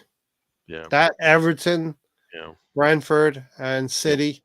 That Well, was I'm a saying big, we're in a. big I blip. mean, we're in a blip, is what I mean. We're Yeah, in a a blip minor right one, now hopefully. because this isn't because I don't like I said, if we just come out and play the way we have all season, we'll be fine. And that's kind of how I've said it, and it's not that I am. Uh, that's kind of how the confidence I have is that we come out and we play our game, we'll be fine. And we haven't done that. We've seen it. We haven't done that. We've done it for small portions of the game, and then We we haven't get away been from it, consistent. and Yeah, we need to play like that for like 60, 70 minutes as opposed to 10 or half, 30 one minutes, half. right? So Yeah, yeah, 40 minutes probably. Yeah. yeah. So Um. yeah. So yeah, that Manchester City schedule. Let's not talk about Arsenal because we're gonna go there. We're gonna play each other. They have to go away to Fulham. They Mhm. play at home to West Ham and Leeds United. Teams that are going to need points. I don't know if they're going to lay down against City or if they're going to fight West Ham and Leeds. Away to Everton, home to Chelsea. Chelsea have been horrible, so I don't expect anything from Chelsea. But then we go Brighton and Brentford, 2 away games that Man City have to close this thing out if they're going to do it. They have to Well, go think about away, it. right? Just think about it. Just think about it, though. They play Leeds on a Sunday, Real Madrid on a Tuesday, Everton on a Sunday, Real Madrid on a Wednesday, and then Chelsea. Yeah, so it's like a 5 game stretch where they could slip up in any one of those games just Mhm. because not sure that their attention's only on Real Madrid, but it is going to be a little bit of a mental, physical You're right. The drain on them. the media's got a grasp of this now. Stan, the chatter is the treble for City. Now, maybe they're a team that can take it in stride, but have they ever done like a double or a treble in But that's recent just more. seasons? That's good. I want the media to say that it's more pressure on them, and the more the media are talking about them, the less they're talking Mhm. about us, and we can concentrate on what we need to do from within. So yeah, good. Yeah, I'm glad that they've yeah, got all of that. Can they do the treble and that? It's just more pressure on them.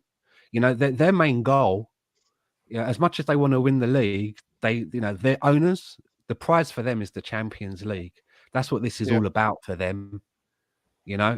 With a pending investigation and all of that stuff going on, I suppose they'd like to get that in the bag as quickly as possible before any penalties may be handed out, allegedly or what have you. Mhm. I So really, I really, really gonna put on record now. I dislike Manchester City. the more, So the we more don't know. I'm We looking we at them, don't we don't know when their Brighton game is, right? Because their Brighton game is it's in postponed. between. It's in It's between Chelsea and Brentford. So Oh. so basically the last week of the season they've got 3 games, Yes. which could be a little bit of a banana skin for them coming in if Yeah. if they haven't already slipped up beforehand. That's why we, as Arsenal fans, have to get behind Brighton and Brentford, push them up the league. We want an interested Brighton to give Man City a difficult game away from home Of at the the Emirates. fixtures that you named, right? Of those fixtures that you named for us that are coming up, do you know the one that in the back of my mind gives me a bit of a knee wobble? Chelsea. Newcastle, Chelsea. No, Chelsea. Because, it's always the same, innit? When a team's supposed to be in the mud and you're rubbing your hands, can't wait to get hold of that team. And then for whatever reason, I mean, it's not like they haven't got talented players on their roster. If they manage to get it together for one day, you never know. And do you yet, know what I'm getting at? And that for me, that is that if you go into a game, I would imagine that as a player, if you go into a game like that and you get done by them, that could maybe do you in for future games. You know what I mean? Your confidence and what have you. So that's the one that actually worries me. Is Chelsea. They have only won 4. Giant. They've only won 4 games away from home. But look at Liverpool. It's like, when Liverpool were in the mud and they went and scored 7 goals. Yeah. Do you know what I'm getting at? It could be one of them ones. Yeah. Listen, and that's why I don't want to even look out that far. one game at a time, right? We've been struggling against the bottom of the table, much less the middle of the table. Chelsea, who's who's got good players. So staying on City and the Champions League, they've gotten Haaland in.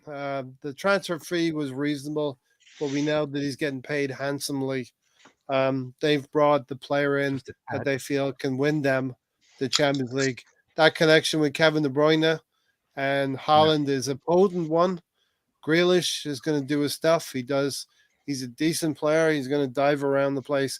One of those players I hate, and they're very, very good at working the referee. They get around the referee and they ask for absolutely everything, every incident. At any minute, I keep expecting Jack Grealish's arse just to burst out of the back of those shorts, man. Those shorts are so tight. Even my missus has noticed. She's like, "Who's that in the tight shorts?"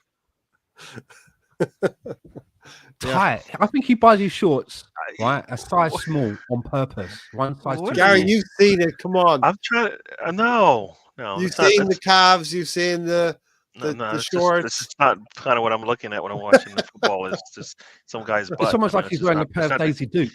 Stan, it's okay if that's what you're into watching. I'm not into them. Grealish's butt. You just said you can't wait for his butt to explode out of it. I said I can't. I said it's any minute. It's going to happen. I don't want it to happen. I feel like you're like you would like to see that. See, right there. I think that's what you're saying. That's all right. Grealish and Antonio were. He's a player, though, isn't he? That's coming to form because he looked like a bit of a flop for a while, didn't he? He wasn't able to fit in, but he's coming into it. As many City fans said, it takes a year to figure that to get used to the whole. To get into Pep's good graces. Well, no, not to get into good graces. Figure out how to play within his system. They've got a lot of dangerous players, man. Mahrez. Dangerous, and they don't even use Alvarez. Dangerous player as well. He can start for many a team, and he comes off the bench for them. Yeah, you can walk into many a team in this league. Dangerous. Stan, Frank, going through Everton and Chelsea has lost 17 out of 18 games. Is 17 of his last 18 games. That doesn't mean they're going to lose to us, and that's the problem. The football gods don't care. We're wearing that Arsenal tax heavy on our shoulders. Exactly. And that's part of what's making us think about Arsenal every single day. I defy any Arsenal fan to say they're not thinking about Arsenal every day. Everton. I mean, again, it's quite easy saying, well, on paper we should do this, and on paper we should do that. On paper we should have beaten Everton when Sean Dyche took over for that first one, and we dropped a couple of points there. I mean, come on, man. You know what I mean? Going back to City and the last 2 games they're going to play. Brighton have only lost 4 games at home, and Brentford have only lost 2 games at home They lost to us and they lost to Newcastle recently. So those last two games in the season could be vital. See, You know? and that see, yeah, I don't even. It's like I said, I don't even want to think that far in the future because as you guys know, you guys have seen, seen videos at least of how they've ended seasons, Mm, where it looked like they were going to lose the league and they didn't. So yeah. right Um, now it's 90 minutes, man. Just give me 90 minutes tomorrow. Let's get this win tomorrow, and then we'll see what The, happens for Wednesday. for the us, one, for us, the one thing in our favour is that both of those teams, Brentford and Brighton, they are two teams that are able to punch above their weight. mm, They are able Yep. to make you lose 2 points. Yep. And if you're playing a team, if you're playing at home, say it's your last home game, it's gonna be like that Everton game at the end of the season where it's just crazy, right? Yeah. So Imagine yeah, Brentford. They're in 9th place right now. Imagine they push up a little bit. They're 8th place. I don't think they're going to get into Europe, but the champions come to their ground on the last day of the season. They're playing in front of their fans. That's not going to be an easy game for Man City to win there. And Arsenal will close out their season with Nottingham Forest away from home and Wolverhampton Wanderers at home. 2 games that we can win. But in between that, and I know you don't want to look too far ahead, Gary, but in between that, we've got Southampton, but then these 4 stand Manchester City, Chelsea, Newcastle, and Brighton. Yeah. City, They're not easy games. No, there's nothing easy there, So There are no easy games. There are no easy games in this league because you only have to look at some of the results, not just for us, but other teams. On their day, 11 men can go out there and give you a bit of a problem that and if you're not on your game on that day, this is what it's all going to be about now. Because after this game, how many games we got left? 6 after this one. 6. Yep. Before you know where we are, we're on to 5. I mean, next Thursday. Next Thursday, we'll be talking about the City game. Hopefully, we're talking about a good result, a good performance, a good result, and we will have 5 games to go: Chelsea, Newcastle, Brighton, Nottingham Forest, and Wolves. 3 of those will be home. After we're done with City, 3 of those games out of 5 will be home games. what's crazy is we still have 2 midweek games back to back, which is crazy. Yeah, because of the coronation going on. Chelsea, right. The Chelsea one has been moved. When is the coronation? My invite got stuck in the post. I haven't got my invite yet. Well, it could be the first Sunday of May, I believe. Okay. Like 7th or 8th. Somebody can tell me. Can't be the 7th because that's when we play Newcastle. I think it's the Sunday, Gary. Yeah, that's the Sunday's the 7th, and we play Newcastle. Okay. Unless you're saying that because I thought they moved the Chelsea game because of the coronation. Yeah. Now whether no, you're right. You're right. No, it is the 7th because they brought I think it's for preparations. That's why we can't play on the Sunday. That's what it was. Yeah. Okay, so I guess there will be a big gap between Chelsea and Newcastle in terms of days. Right? Just 5 days. 5 days. Okay. All right. Okay.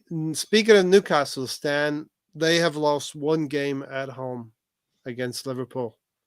And Liverpool played really well. Nick Pope, that's the game Nick Pope got himself sent off by a rash challenge on Salah. That won't be easy to go to Newcastle and win, let alone City. Which I feel the last time we played them, they completely altered their game, didn't they? Yep. To nullify us. Yep. But again, when we played Everton that first time, and it was kind of like a similar thing that happened, I was interested to see how we would learn from that and how we would cope when we met them again just a couple of weeks later, and we'd done them.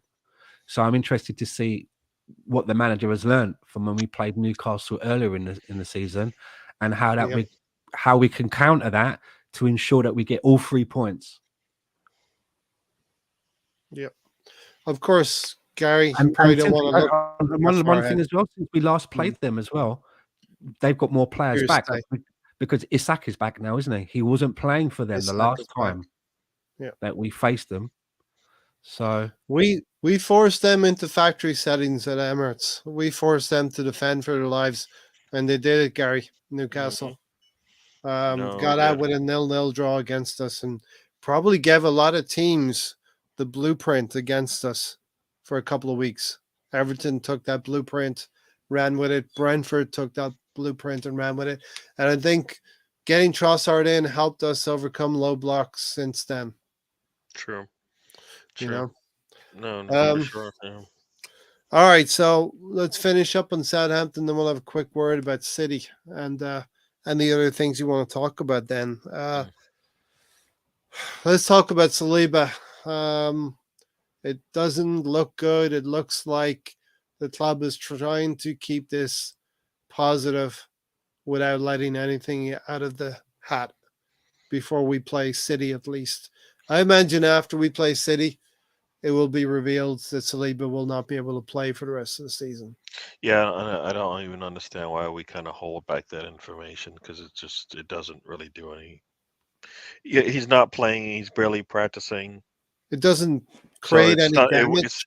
There's no surprise because we're even though we don't say anything, our actions prove show that things aren't as we would like them to be. If he was practicing and stuff, yeah. And even if he was ready to play, he won't be ready to play at full steam come I'll Wednesday be anyway. So right that's back. not. We're talking about Yeah. Saliba, Stan. So yeah. So no, it's disappointing that we've lost at this point in the season, and we lost him in a Europa League game that we lost, I think, right? So that's kind of disappointing there. But yeah, no, this is why I think some of us have said holding is not the answer for us. It'd be nice to have somebody else back in the summer. We needed that. So yeah, I just 1 second, Stan. I'll be right back. I gotta mute myself here. okay. So it's just me. Control of the whole podcast. Oh no, that was Oh, no. You don't they have it didn't now. last long. Sorry, you lost it. I heard you. I think though with Saliba, I was reading a lot of stuff about willing to put his body on the line at only being 80%, and I'm not down with that. If he's not ready to go, then he's not ready to go. The last thing that I want us to do is start with him, and then he has to go off, and then it just loses confidence in the team. There's a collapse. If he can't go, he can't go. And the thing is, as well, with back injuries, I have a lot of problems with my back. And what happens is, not only do you have a problem with your back, but it can cause you to have problems with your legs, where your sciatic nerve comes down your legs, and it can be quite painful, and also in your arm. And I'm having a problem at the moment where my back problems are causing me to have problems in my elbow because of a trapped nerve that's in my neck. So depending on what's wrong with him, it could be quite difficult for him to operate, depending on what's wrong with his back, right? And they're talking about possible surgery, which I don't know what that means, which would mean that it can't be muscle problems then, because then you would think that if it's muscle problems in your back, then you would have maybe physiotherapy, anti-inflammatory to ease the pain in the muscles and the nerve endings, and anti-inflammatory cream. So it could be quite serious what he's got. And the last thing I would want for him is to come back and he's not ready. It's just not worth it. Mm-hmm. Yeah. Yeah. It's a player we can't just take a risk with, Gary. Go ahead. Yeah, they just signed him to a new contract, and it's not because there's no reason we want him for the next 5 years or however He many hasn't signed years yet, has he? So he did sign. He signed. Who's Saliba? Sorry, not Saliba. You're right. Not Saliba. That was Margaret. Saliba hasn't Sorry. signed yet, has he? Yeah, No, he hasn't signed. So Why is that? yeah. Why is that? Who knows? Who knows? Hopefully. Well, with a hurt back right now, who's going to sign him? Stumbling block is blue M&Ms. Yeah, As they are with many negotiations. Blue M&Ms. The blue M&Ms. Yeah, listen, we saw this with many teams. You try to risk a player. I think some teams have actually done it in Champions League finals and come a cropper. You know, didn't work out for them. We know who they are. We know So who they are, our neighbors down the road. yeah, Didn't work out then because maybe the ego of a certain player didn't allow it. But we can't take a risk with a player who's not going to be 100% fit. No. Unfortunately, a Saliba who's not fit is still not better than a Rob Holding who's 100% fit. yeah. You know, unfortunately. Um, yeah, we were we talking about this before we started, or you mentioned it maybe, Gary. Lots of solutions being thrown forward, but bringing a player in that's been untried in the first team in Walters, I don't think that's the solution either. You No, know, no. I mean, Much at stake. no, and and as you guys said, going to a back three, back five doesn't help us either, because then we're like, we don't have any answers if we need to Tony. decide If to take Tony it. was here, he would have a lot of solutions. Would include back Could you threes, full could you backs. imagine throwing in a young kid like this Walters kid who's on the bench and he makes a mistake? Yeah, It could kill his whole get career. crucified. Mm, Yeah, yeah, yeah. Because there's so we much don't, at you know, stake. and There's so much at stake here. He can't yeah, be thrown into that firing line, man. it's funny. We say this, right? We say all of this. He probably won't put Walters in, but he put Kirior in Anfield in his first road match as a Premier League player. Here we go. This team that we're playing, we just were up 2-0 on them. They're coming back. We need you to go in there and help solidify our back line. This is your introduction to the Premier League. You're That's not just gonna like it. You're not gonna like it, it, but it's not Jurgen even Klopp, it's not even a good option. It's not even a Jurgen good Klopp, option. you're by. You've said it, Gary. Arteta's not proactive enough. He's reactive, and by Jurgen Klopp taking the initiative, he had to throw players on. We don't like it. It wasn't probably the best substitution, but I think Arteta was trying to match what Yeah, but Jurgen Klopp was doing in terms of putting and that's the forward. thing. I don't understand why Right.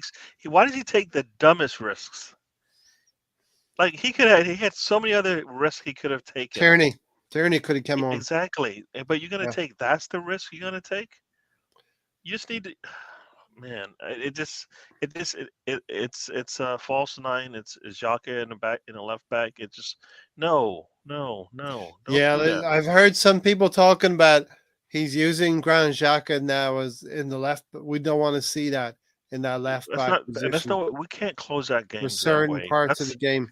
That would No, be like Tierney can't play back there, and you're gonna put Xhaka back there? Are you kidding me? No. You remember, like I always go back to the one game where Tierney started, and Traore from Wolves is killing them at late in the game. He brings on Maitland-Niles and he shuts him down, and we see the win out. yeah. And I'm like, we don't have that guy, Wolves away from right? home. Yeah. And so it's like, Now, like I said, the same way I don't want Margulis to take any risks on that back line, it's the same way I don't want Arteta. Not now. You had all the chances in the world to take risks and figure things out in the Europa League, in the cup games, all those. That's and in certain Premier League games, like we beat Nottingham 5-0. I don't know. I have to go back and look, but did we pull people out of that one early? I don't even know. But that would be a perfect game to see some people get some minutes in a Premier League match, because playing in Europa League or in a cup match, not the same as playing in the Premier League, no matter what you say. This is totally different. Even if it's the same team, it's just totally different. So I kind of feel like, yeah, he's not going to take any risks, so we Okay. shouldn't expect it. We shouldn't expect it. We shouldn't be surprised. We shouldn't Okay. not be surprised at this point. We should already I've know. got the Nottingham Forest game for you. In my notes here. Hmm. 67 minutes. Won't make you any happier, will it? Granit Xhaka came off. Kieran Tierney came on. Saliba came off. Eddie and Keddy came on. And what else we got here? I don't know. I mean, there might have been more than that, but that's what I have straight Yeah, off we're the up, bat. we're up 4-0, and then we Substitutions. make our subs, which kind of makes sense at that point. Mm. Fabio Vieira for Martinelli, Cedric for Tomiyasu. I mean, you know, so I guess he did a good job there in terms of substitutions. Right. Okay. So immediately, Stan. Immediately tomorrow. What do we? 3 points, right? That's all we can ask for. But it's going to be the manner of the 3 points that's important as well, right? To Listen, restore I'd be quite happy with, confidence. I'd No? be quite happy with a 1-0 to Arsenal, a clean sheet Yeah, and 1 goal. I'd be yeah. happy with that. That's important. Goal Clean number sheet. one. Goal number one is what? The first goal. You're taking 3 it point. baby Goal number steps, one. Gary. Goal number one is 3 points. Okay. Yes, of The course. the only way we'll know where we stand going into the City match is how many goals we score and what the goal difference is in that game. If we win 1-0 and they do nothing for 90 minutes, like we did in that game a couple weeks ago, Lester. then you know we've got control of the match and we just wanted to, we could see it through. They weren't going to get anything. But if it's 1-0 where they are pinging, hitting the crossbar and all that stuff, and Ramsdale's making all these saves, not good, right? Whereas if we just win Right. it 3-0, we are 4-1, 5-1 kind of thing, then we're rolling going into the City match. So That's you're how I looking that's how I for see it. That's how I see it. you're looking for more of a controlled performance, Gary. We need to, because we haven't been doing that the last Yeah. two matches. We Yeah. haven't we've let the other team dictate. And as We, Stan said, a clean sheet would be very important, Stan, going into the Etihad to, get some more confidence at the in our back line, right? Yeah, I think it's gonna be extremely important that when we go to the Etihad, that we go there on the back of a win. You can't have a bigger lift than that. Yeah. Yeah. They see a 7-point gap, right, as opposed to a 5-point gap. Yeah. Because worst case we can't lose, but so in the worst case they're looking at a 5-point gap, but in reality, it's 7-point gap. They know they have to beat us, right? They have to beat us essentially, and then win their 2 games in hand. Yep. Which are Okay. not givens. 3 points against Southampton tomorrow. I'm Mhm. looking for about a 3-0 win, maybe a little bit more than that. But most important thing is a defensively sound performance against the worst team in the league, 20th, and restore some confidence against the worst team in the league. Before Stan, we face the next best team in the league after us, because we've been better than them. The table says that right now. Yeah, we've been there since the top of this season. Yeah. Your thoughts on the City game now? Let's switch to the City game for a little bit. What are your thoughts? Let's imagine we got 3 points in the bank right now. I hate to say it. We got 7-point lead. They've got 2 games in hand. We go to the Etihad, and the Arsenal players will know it's not a 7-point lead. It's a 1-point lead. Let's say it's a 1-point lead, and we got to go there to win. That has to be the mentality for all of the 7 games remaining, that every game that we play now is for the win. Because if we can do that, then we take home the trophy. Mm. It's as simple as that. Every game now is like a cup final, and the first one starts tomorrow. Yeah, and as I've already mentioned, probably from the early on in the season, Man City do have an edge because they just have more resources than we do that they can put in. If they have an injury or a suspension, there's always a Mahrez that can come in. Do you know what I mean? So tomorrow for me is, I don't want to look too far ahead to Man City, because I think that what happens tomorrow will play a big part. Yeah. Players have to come through it unscathed. Players have Yep. to come out on the back of good performances and be looking to continue that into the next game, and not be coming on the back of bad performances and dreading the next game. Yeah. And look, I know what I said about Bukayo Saka, but I would like him to at least start the game tomorrow as well. I don't think there's a. I think you need to keep your best players playing minutes, Gary, and he doesn't have to play 90 minutes, but give him a good 50. Yeah, I get that. I just don't think that's what we do. That's the thing. It doesn't really matter. Like our substitutions are the way we handle them are crap. They're not really that good. They don't seem to make a point sometimes. So I'm more looking for because we start out really good. We have the last couple of weeks we've been starting out really good. So whatever he's telling them going into a match, it's working. Right? It's Yes, working. Two yes, road games. We knew they were going to be tough. He came out. He had a plan. It worked. And then then the other team, as you say, they have answers as well, and he has none. So I rather try something different and not do the same thing again. Right? So if we come out like what happens if we come out same way, go up 2-0, and then we see the wheels start to come off again? Then you're like, dude, you whatever you're doing is not working because they keep doing the same thing, yeah. right? I So would, I would really hope to think that it is lightning, as rare as it is, striking only twice in that I hope situation. so. I hope You know, so. um, looking back at that City game at the Emirates when we played City, we had Tomiyasu playing right back. Ben White was out of the game. Partey did not participate at all in that game, and Gabriel Jesus was injured. So immediately we're going to have a Ben White, we're going to have Thomas Partey, and we're going to have probably Gabriel Jesus in the lineup without Saliba, obviously. So we all know the weak link is Rob Holding. We're hoping that he can hold up.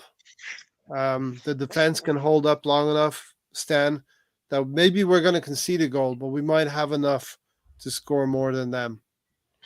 Hopefully. You know, and I don't think they're infallible. I think this Man City team can be got at. We have to do it. We have to score goals there. And we haven't done it in over 12 years now, since I think 2010, when Santi Cazorla had a great game and we won 2-0 at their place. Yeah, it's important. It would be good, but I don't think it's essential. As I mentioned before, when Leicester won the league, we beat them twice, and they still won the league. Yeah. Yeah. We were the only team that managed to do it. So it would be good just to be able to chalk it off and mentally for the team to know that they can go to that stadium and get a result. But I don't think, as I say, it's going to be essential necessarily for us to be able to lift the trophy at the end of the season by beating them at the Etihad. I don't think it's going to rest on that necessarily. At some point, it has to happen, Gary. At some point, when a young team comes through, they have to make that breakthrough and that statement win against their biggest rivals. United and Newcastle, Tottenham, whoever else are behind them, they haven't been as good as us or City this season. City are our clear rivals, and at some point, we have to do this thing and beat them. You yep, know? yeah, we had a glimpse of what that could have been if we had won at Anfield. So you need to go one step further and try it again at the Etihad. Because why not? As you said, why not? Let's not wait till next season to do it. Let's just do it right now. Yeah. It'd be really We nice to. we know this team that we're up against. We know Yeah, from looking from the outside in, we've looked at Liverpool tussle with City for yep. 5 seasons, And and it hasn't worked out for them. I don't know if Zinchenko is going to be back for that match, but Jesus wants to probably show up for that one and show what he can do in that. So why not? Why not show your boss what you can do? All right, Stan, you got to go get some scran. Any final thoughts, and we'll let you go. Yeah, my dinner's just coming out of the oven, but looking ahead to Manchester City, it really is going to depend on what happens tomorrow. Tomorrow is the next. Tomorrow is the next important thing. Yeah. 3 points, Southampton. It's got to be done. Yeah, we need to get a win that we didn't get against West Ham. And look, it's difficult to go to West Ham, go to an away ground and win games is difficult. But this Arsenal team is so talented that that 2-2 result, we underachieved there. You know what I mean? But with that, Stan, I'll let you go. We're going to Cheers. talk a little bit more and then get out of here. But Good thanks night, for joining us, everyone. Stan, Looking forward to 3 points, and everybody enjoy the rest of your week. tomorrow. Indeed. Gary, other things you want to? Is there anything else you want to say about the City game or about the Southampton game? We're going to flip to Manchester United just a little bit. Yeah, no, just no, just we need to get 3 points tomorrow. This time tomorrow, hopefully we are laughing about how I good the game know. was, and we're feeling good about going into our next game. So let's do it. Give us 90 minutes of some joy because we haven't had it in a while. Well, Stephen, we're going to stay here for a little bit longer if you want. You have the option to hang with us. That'd be great. I know it's disappointing, Gary, dropping 4 points in the last two games, Hmm. but I think here's where I'm coming from on this one. Last season, Man City won the league with 29 wins, 6 draws, and 3 losses. Okay. We have 23 wins, 5 draws, and 3 losses. So to match up with them, we need to go 6-1, 6 wins and 1 draw. Where I'm coming from on this, we won so many games. Listen, we all hate the buffer with being whittled down, right? It was 8 points. It was a clear 8 points at one time. Then it was 8 points, and City had a game in hand, and then it became 6 points, and now the difference is 4 points, with City having a game in hand. So we're feeling nervous as Arsenal fans because that gap has come down. Did anyone really think that we would beat City to this title by 8, 9, 10 points, hand on heart? You know what I mean? Well, we set ourselves up to do exactly that. That's exactly what we did. We Mhm. set ourselves up. We need. What did I say going into this run of games going leading up to 10 City? wins. I said we needed to win all of them to put 10 ourselves in a good wins. Yep. situation. I would like to be going into that game, as you say, with like I think we would have had an 11 point gap at that point if we went into that match if we won all the games, right? Well, we'd have four more points. We'd have 11. From We where? would have an 11 point gap if we had won the three games, these three Yeah, we'd games. have four more. Yeah, you're right. We'd have Yeah, so 11 points. So But and guess what? there's Even if they beat us, it didn't matter because we still would, no matter yeah. what we still Well, would have a that's 2 point gap on them if they won their games in hand. that's paradise. You know what I mean? That So is and that's what's that. Well, this is why you play. This is you play for these type of situations. This is what you want to do because this will be no different going into you know maybe losing on the road in a cup in a Europa League or in Championship or in a a semifinal or whatever. You need to Mhm. win. You go in under the with a little bit of pressure on you, right? We need to be able to play with that because that's how this thing works, right? That's how teams get better. They play with that pressure, and Yeah. they perform I because mean, they slow everything eh, down in front of them. if we had held our nerve against Liverpool, which is a very very tough thing to do at Anfield, and got that win against West Ham, tonight we will be sitting 8 points clear with tomorrow's game to come. So there's the 11 points that you would be talking about, and 2 games in hand for City. So yeah, I understand that. It's just this Arsenal team to win. It would have been some feat to win 10 games. We wanted it. Yeah, but it's not really 10 games. It's one game, 10 times. That's the problem. Everybody's looking at it as a 10 game winning streak. It's not. It's one game. It just happens to just roll them back to back to back to back, and that's how you win. That's how you win those games. You don't look ahead because you start looking ahead, you start thinking about the end of the game before you even get there. You lose. We keep talk about the arrogance or the naivety that's going on. That's because you're looking ahead to something else, and you're not paying it. Like if those players were like just focused on seeing that game out, or if Arteta was also in that same thought process, maybe things would have done different. Maybe players would have come out and played better, or he would have made subs to affect the game to get the win. Because he's seen teams do that in front of him, and he doesn't. Like you can see sometimes when the game's getting away from you, or for example, in that Newcastle game, when we were getting opportunities, we just could not get the ball in the net. Maybe somebody else coming off the bench could do that for us if Yeah. given time, right? And you make a sub to maybe affect the game that way, as opposed to, you know what, I got my 11, I'll let him run. So, yeah, no, I kind of feel like if you're looking, for 10 games in a row, it's nobody plans to win 10 in a row.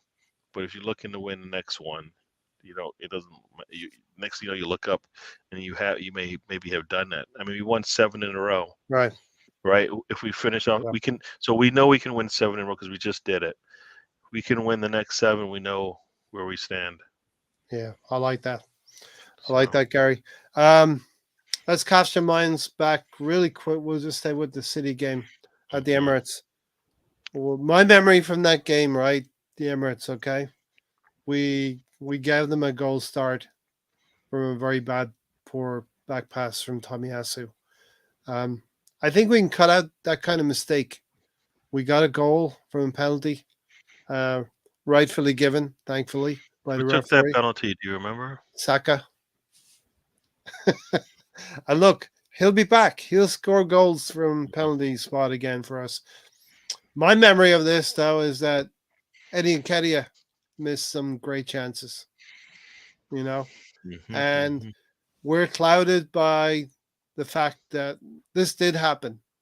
Their fullbacks pushed up on us and really put emphasis and pressure on us to play through them, and it didn't happen. A couple of breakdowns before you know it, Jack Grealish has scored a deflected goal to go 2-1 up. So look at it. They've gotten the goal from Kevin De Bruyne with a bad back pass, probably laid on a plate for him. There's a lot of quality he needs to put that away though. But then secondly, we give away the ball and a deflected shot goes in. They're 2-1 up very late in the game. The game's kind of over. Our heads hang, and Haaland scores his goal, right? But Eddie Nketiah has missed a couple of really, really good chances in that game. Am I grasping, or I think the foundation is there for us to do well at the Etihad. Etihad. Yeah. You know? I mean, as you said, we had 9 shots in that game. None on target. Okay. Yeah, a couple of headers wide from Eddie Nketiah. Four shots from Nketiah. So we didn't threaten that goal at all. No, we had the opportunity. Yeah. We had the opportunity to do it, but we didn't do it, right? Yep. Okay. So this time around, and it's a game. We still have a game to play. So it's not guaranteed that we're going to have our starting 11. Yeah. You know what I mean? That's the scary part. We talked about, like we were talking about, Partey and whatnot. Let's get this win, and then we'll worry about the next one. But like we could go into that match. If it works out in our favor, Jesus will be playing in that game most likely. Mm-hmm. Partey. We'll have Trossard. We'll have Partey. We'll have Trossard either on the bench coming. Ben White didn't play in the other one. No, Tomiyasu. Oh, he played for 8 minutes. So yeah. Yeah, Tomiyasu was playing most of the game. So we'll have Ben White, we'll have Partey, we'll have Gabriel Jesus. Trossard came in for 15 minutes, which once again, like for me, based on where we are now with Trossard in that game, it would have been really good for him to come in and get more than 15 minutes. Yeah. We have a deadly player who's really good at holding the ball. He's very good at ball retention and movement and the understanding where players are and how to play them in, and think about it. Yeah. How movements can happen, who to play the ball to. Look back at that Liverpool game where we have that breakaway in the 96th minute. I would prefer Trossard to be the man passing the ball to Saka rather than Or Martinelli, right? true. I mean, So if he imagine, makes the easy pass and just passes it straight in front of him, he yeah. goes to Trossard, and But who knows what. I would love No, no. Martinelli to Think be about it. the If he guy makes on the the left. if he had made the easier pass, which would have Mhm, been the one to Trossard, mhm, he would be the guy coming through the middle yeah, late, that and Trossard could Trossard would find. probably be able to lay it back to him, Yeah, and yeah, maybe he puts it away, and and this or Trossard takes it up and crosses to and Saka. So you have options at that point. It's like, oh, that's just it's so not that I'm that critical. that's like that Xhaka, Yeah, when he didn't make a move either, and you're like, oh man, come on. it's not So that I'm yeah, being critical of Martinelli because he scored a lot of goals for us. He's our top goal scorer. I just want him to be a little bit more nuanced in those situations and and you got have to the. remember, he's not there yet. Hmm, Still a okay. work in progress, Yeah. right? I just think if we had Trossard passing the ball and he diagnoses between Saka out there in the center, Yeah, Martinelli down the wing, I would trust Trossard maybe to make that pass to yeah, Saka or to understand Martinelli is his ball down the wing as well. yeah, and that's why to me it's like at some point in a game you're gonna have to go. You know what? I don't need the defensive stability of a Xhaka. Let's just put Trossard in, Yeah. and let's see this. Let's just get the goal that we need because they're tired. He's fresh, and he gives us even better options going forward, right? Yeah. So that's kind of where I feel like I would like to be, and that's why if he started, you got a solid defense behind him, and he's going to probably make some better plays than what we're seeing from uh Um, from Martinelli or Saka, right? right. So you're right. Tomorrow's the game. It's easy Mm, for Arsenal fans to look past mm, Southampton. mm, The players cannot do that. Don't look past Southampton. These 3 points are just as valuable as the 3 points next Wednesday against mhm. City. Finally, on City, have you seen Pep complaining about the amount of games and that his players are physically, yeah, it's mind games, right? Physically and mentally tired. Yeah, just whiners and whiners. We're playing for three trophies.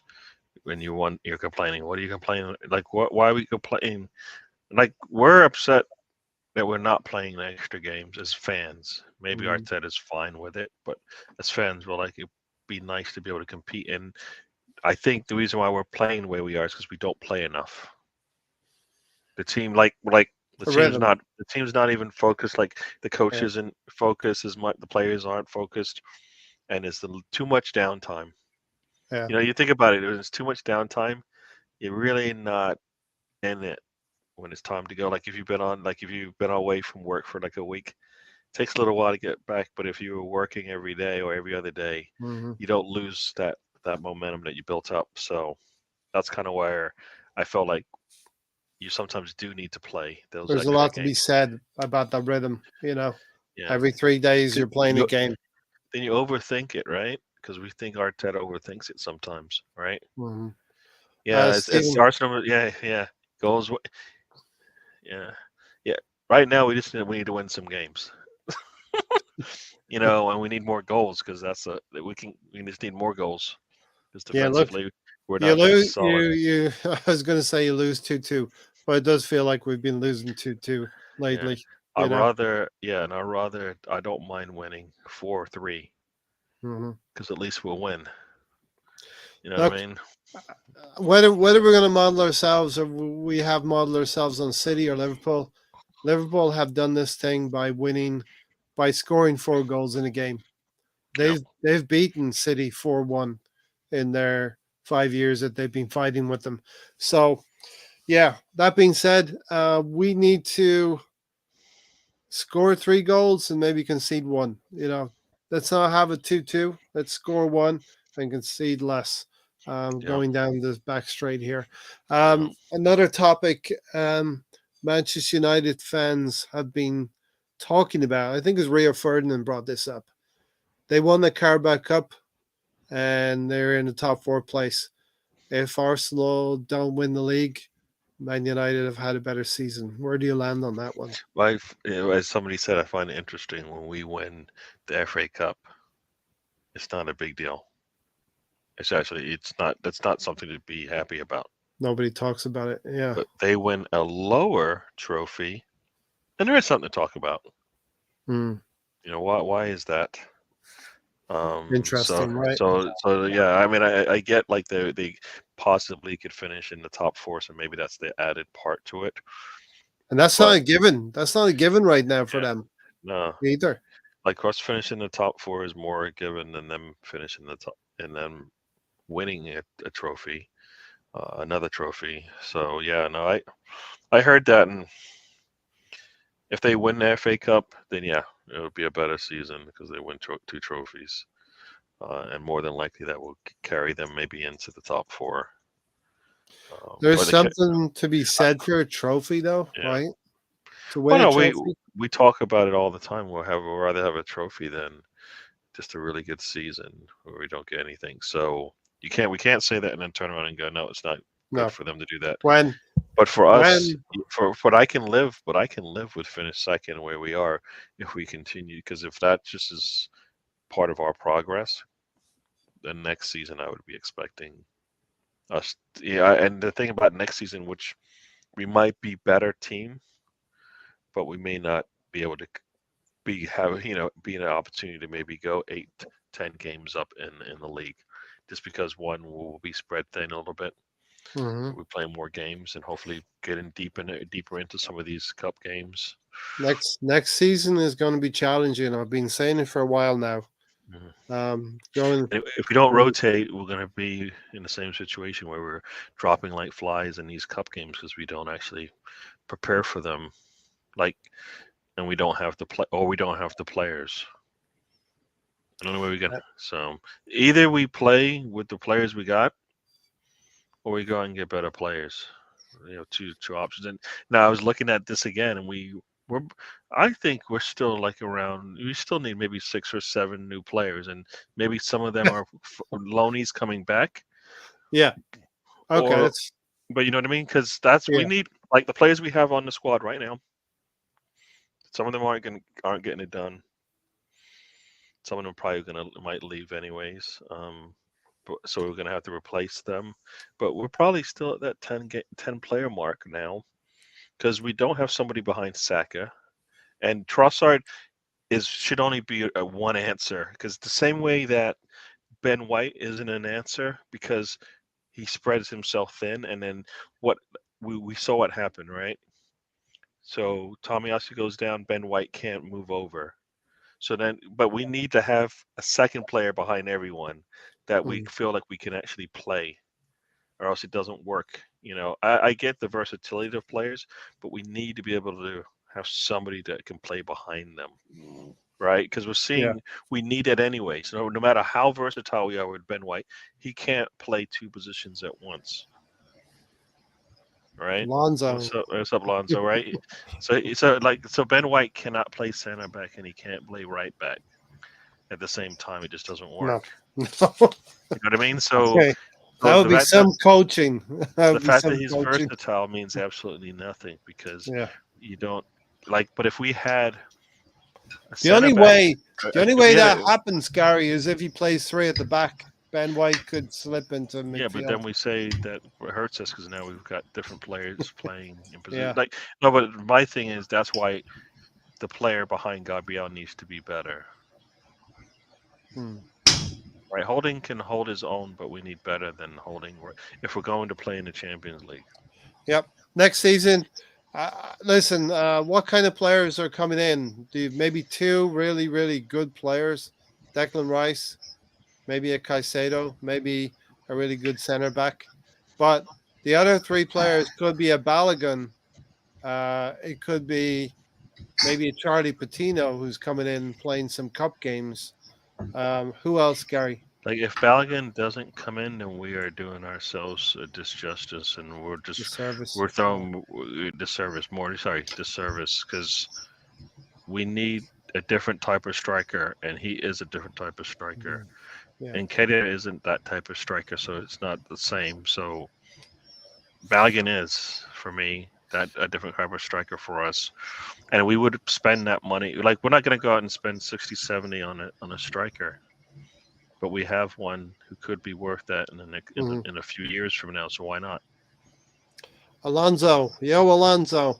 Yeah, we're talking about next season, Alonso. And what we could have up front could be Martinelli, Jesus, I'll just say this one thing: I don't Gallagher, like talking about the future, just Saka. because the only future I want to talk about is tomorrow. All right. You want to keep talking about I, Southampton? I know we can keep talking, but I'm just telling you, I'll talk about it. But in reality, I'm like, I can't think that far in the future. I don't want to Right. think that far in the future. Alonso, Hello. what are your thoughts about the Arsenal of the now for Gary? Live in the present, right? And Tony lives in the past. I like to live in the future. Gary lives in the now. I like to talk about 20s Academy kids here and then and now. The man can't even defend himself, and you're going 2-footed in on him. Right. Apparently, like there's been some weaknesses that's been shown the past two games, and it kind of sucks because, in my opinion, we should won both those games. You could blame whoever you want to, but I think it'd be fair that we should blame the whole team.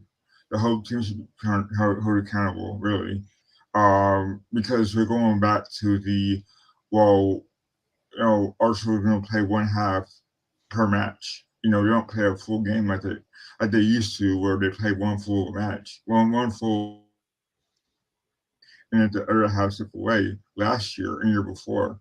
So I had to say this, but I think Arteta, he's still learning, and to be this good at his start of his coaching career is quite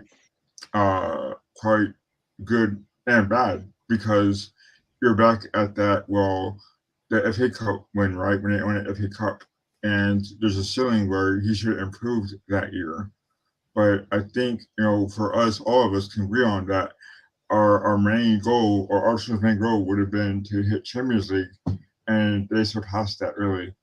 And to even talk about, they're now in a fight for the title, or they've been in the top of the league for a long time this year, majority of the year rather, then where we go from here, right? So Arteta's got to learn, and unfortunately, he's learned on the job really, and unfortunately, it kind of cost him the past games. Yeah. Yeah, it has come at a cost in past games. For me, I'm not talking about St. Tottenham's Day. I'm not talking about achieving Champions League.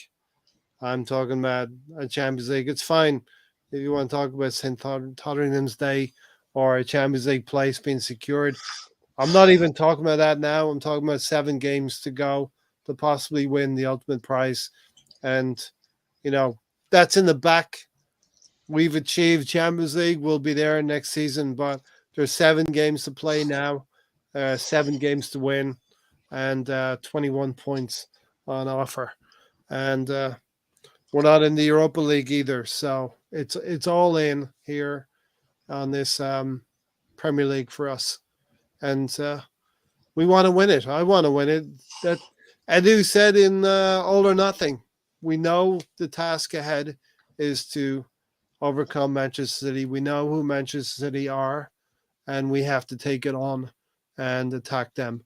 And I think Bukayo Saka, there's no need to apologize for missing a penalty, but he did apologize, and he has promised that he's going to repay the fate of the Arsenal fans. Even Granit Xhaka has said something similar, Gary. Wait and see Southampton. Yeah, I mean, they have to just as they say, shrug it off and move on to the next one and come out Proof is in the eating. firing, and we'll know whether or not they meant what they said when you see them come out and play. Like if they come out like we've seen them play in past in some games, will know whether or not they want this, because they've shown that they can come out and score pretty quickly in the first 15 minutes. Yeah. So that's what we need to see. We're playing at home. The fan will be up for it. They come out for 90 minutes and blow them away. Be really nice. Will you be able to watch the game, Gary? Yeah. Do I have to say this live on TV? I didn't know anyone's possibly watching, but no, you don't have to at all. I will watch it for sure. I'm watching it. I On got off. playback, maybe. Yes, playback. I'm gonna watch it. I got off the weekend, so Yeah. I'm Cool. gonna go in early, do a little bit extra time, get out of there in time, just come home and see the game. Yeah, that'll be my Friday and the start to the weekend. And let's hope it's a good start to the weekend. 3 points will take us up to 77 points, right? Mm-hmm. And so That's our next goal. That's our next goal. It's one game. It's got to be one game at a time. And Balogun coming back. We've got to add this summer. We know we're looking at what the Champions League looks like right now, and we want to attack that thing next season. But also, we're going to need to have a squad behind us that can beat. Let's say who's going to be in the league. Won't be Southampton probably. We can beat Everton. We can beat Bournemouth and Nottingham Forest. Home and away, because it's going to be busier next season. So listen, I think we'll wind it up here, unless there's not really a lot else to say, is there, Gary? It's 3 points. That's all it is. Just give me my 3 points. 3 points. 3 points against Southampton's got to be. And look, cast my mind back to the Etihad, not the Etihad, the Emirates, and we had chances against City. If we shore up our deficiencies and be able to get some goals, we had chances to score. We're going to have Gabriel Jesus there, Martinelli, Saka, and Trossard as well. Erdegaard. Alonso, I'm sorry you got here a little bit late, but what's your final thoughts anyway, Alonso? Thanks for joining. right. So I'm off tomorrow, so I'm gonna watch the game. It's important, every game is a 3 points gained, and we've seen crazy things happen in the Premier League, and though we drew our last 2 games, we can't give up hope. City beat Bayern Munich, and they want to win the Champions League, but at what cost are they willing to slim down their roster to get the Champions League trophy or win the championship? So, there's a lot going on here, and we shouldn't lose faith. Though we've been used to these kind of things before, so hope that we don't go that route. I hope everyone stays healthy. I think that's the important goal here, is that everyone. I think Arteta hopefully sees everyone's minutes. I hope that he values what he has on the bench and uses it. And we're gonna need subs to score. So yeah, I mean, I hope that this hopefully we get a win and go into Etihad and surprise some people. Yeah, I think we're capable of surprising some people at the Etihad, and we're definitely capable of winning tomorrow. And for my part, I think I want Manchester United to beat Brighton on the weekend in the FA Cup, because I want a Brighton team motivated in the league and not having one mind on the FA Cup. Gary? Yeah, there's a lot there, because it's like we still have to play Brighton. So if they're focused, they can be focused for us just as much as they can be for City. Yeah. My take on that is that we're playing Brighton at home, whereas City have to play Brighton away. Slight difference for me in that one. Yep. Yeah, I get that. I don't. Do you really want to give Manchester United an opportunity to win a trophy? I want what's best for Arsenal. I feel a Brighton that's motivated against Manchester City is better than a Brighton that's distracted with an FA Cup. FA Cup final will be on the horizon for them in the last week. The FA Cup, we will probably be Brighton will probably be playing City the 24th or the 25th of May, something like that. And the FA Cup, I think, will be pretty early in June. Okay. So I don't want Brighton to be distracted by a cup final. That's just my take on it. I get that. Yeah, I don't. As I would like to say, just I think I City. want teams winning coming in to play us. Like So I think Liverpool did not have a win coming into playoffs, and I think West Ham did not have a win coming into playoffs either. I think they might have draws. So yeah, we're playing Southampton, and all they've done is lose. So it's like you don't want to. You really want those teams coming in with a win, so they feel a little bit confident, and then you just Yeah. smash them. Yeah. So I want us to beat City to the title, and City will be devoting a lot of attention to Real Madrid and one of the Milan teams who are in the other semi-final. I actually feel Inter Milan will beat AC Milan, even though I gotta have hats off to Olivier Giroud. That is a professional who just keeps going and going, and he doesn't recognize the twilight of his career. You know what I mean? Olivier Giroud. mhm. I hope City put all of their eggs into either an FA Cup and or the Champions League and take their eye off the league a little bit. Hey, Ray, you know who puts all their eggs in one basket? The Easter Bunny. These nuts. Two eggs, all two eggs. Okay.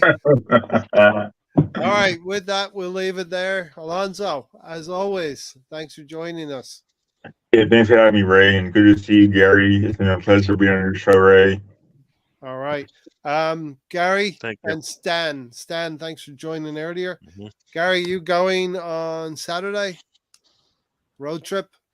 Yes, we'll definitely have that. Yeah, we'll definitely. Hopefully, we'll be, as you say, chatting about the good win and then laughing at everybody else who's playing. Yeah. Shouting about this good win against Southampton, and hopefully we can make Tom a little bit happier as well. They play Fulham away from home, but not insurmountable for them. All right, we're out of here. Thanks for watching, everybody. Thanks for joining, you guys.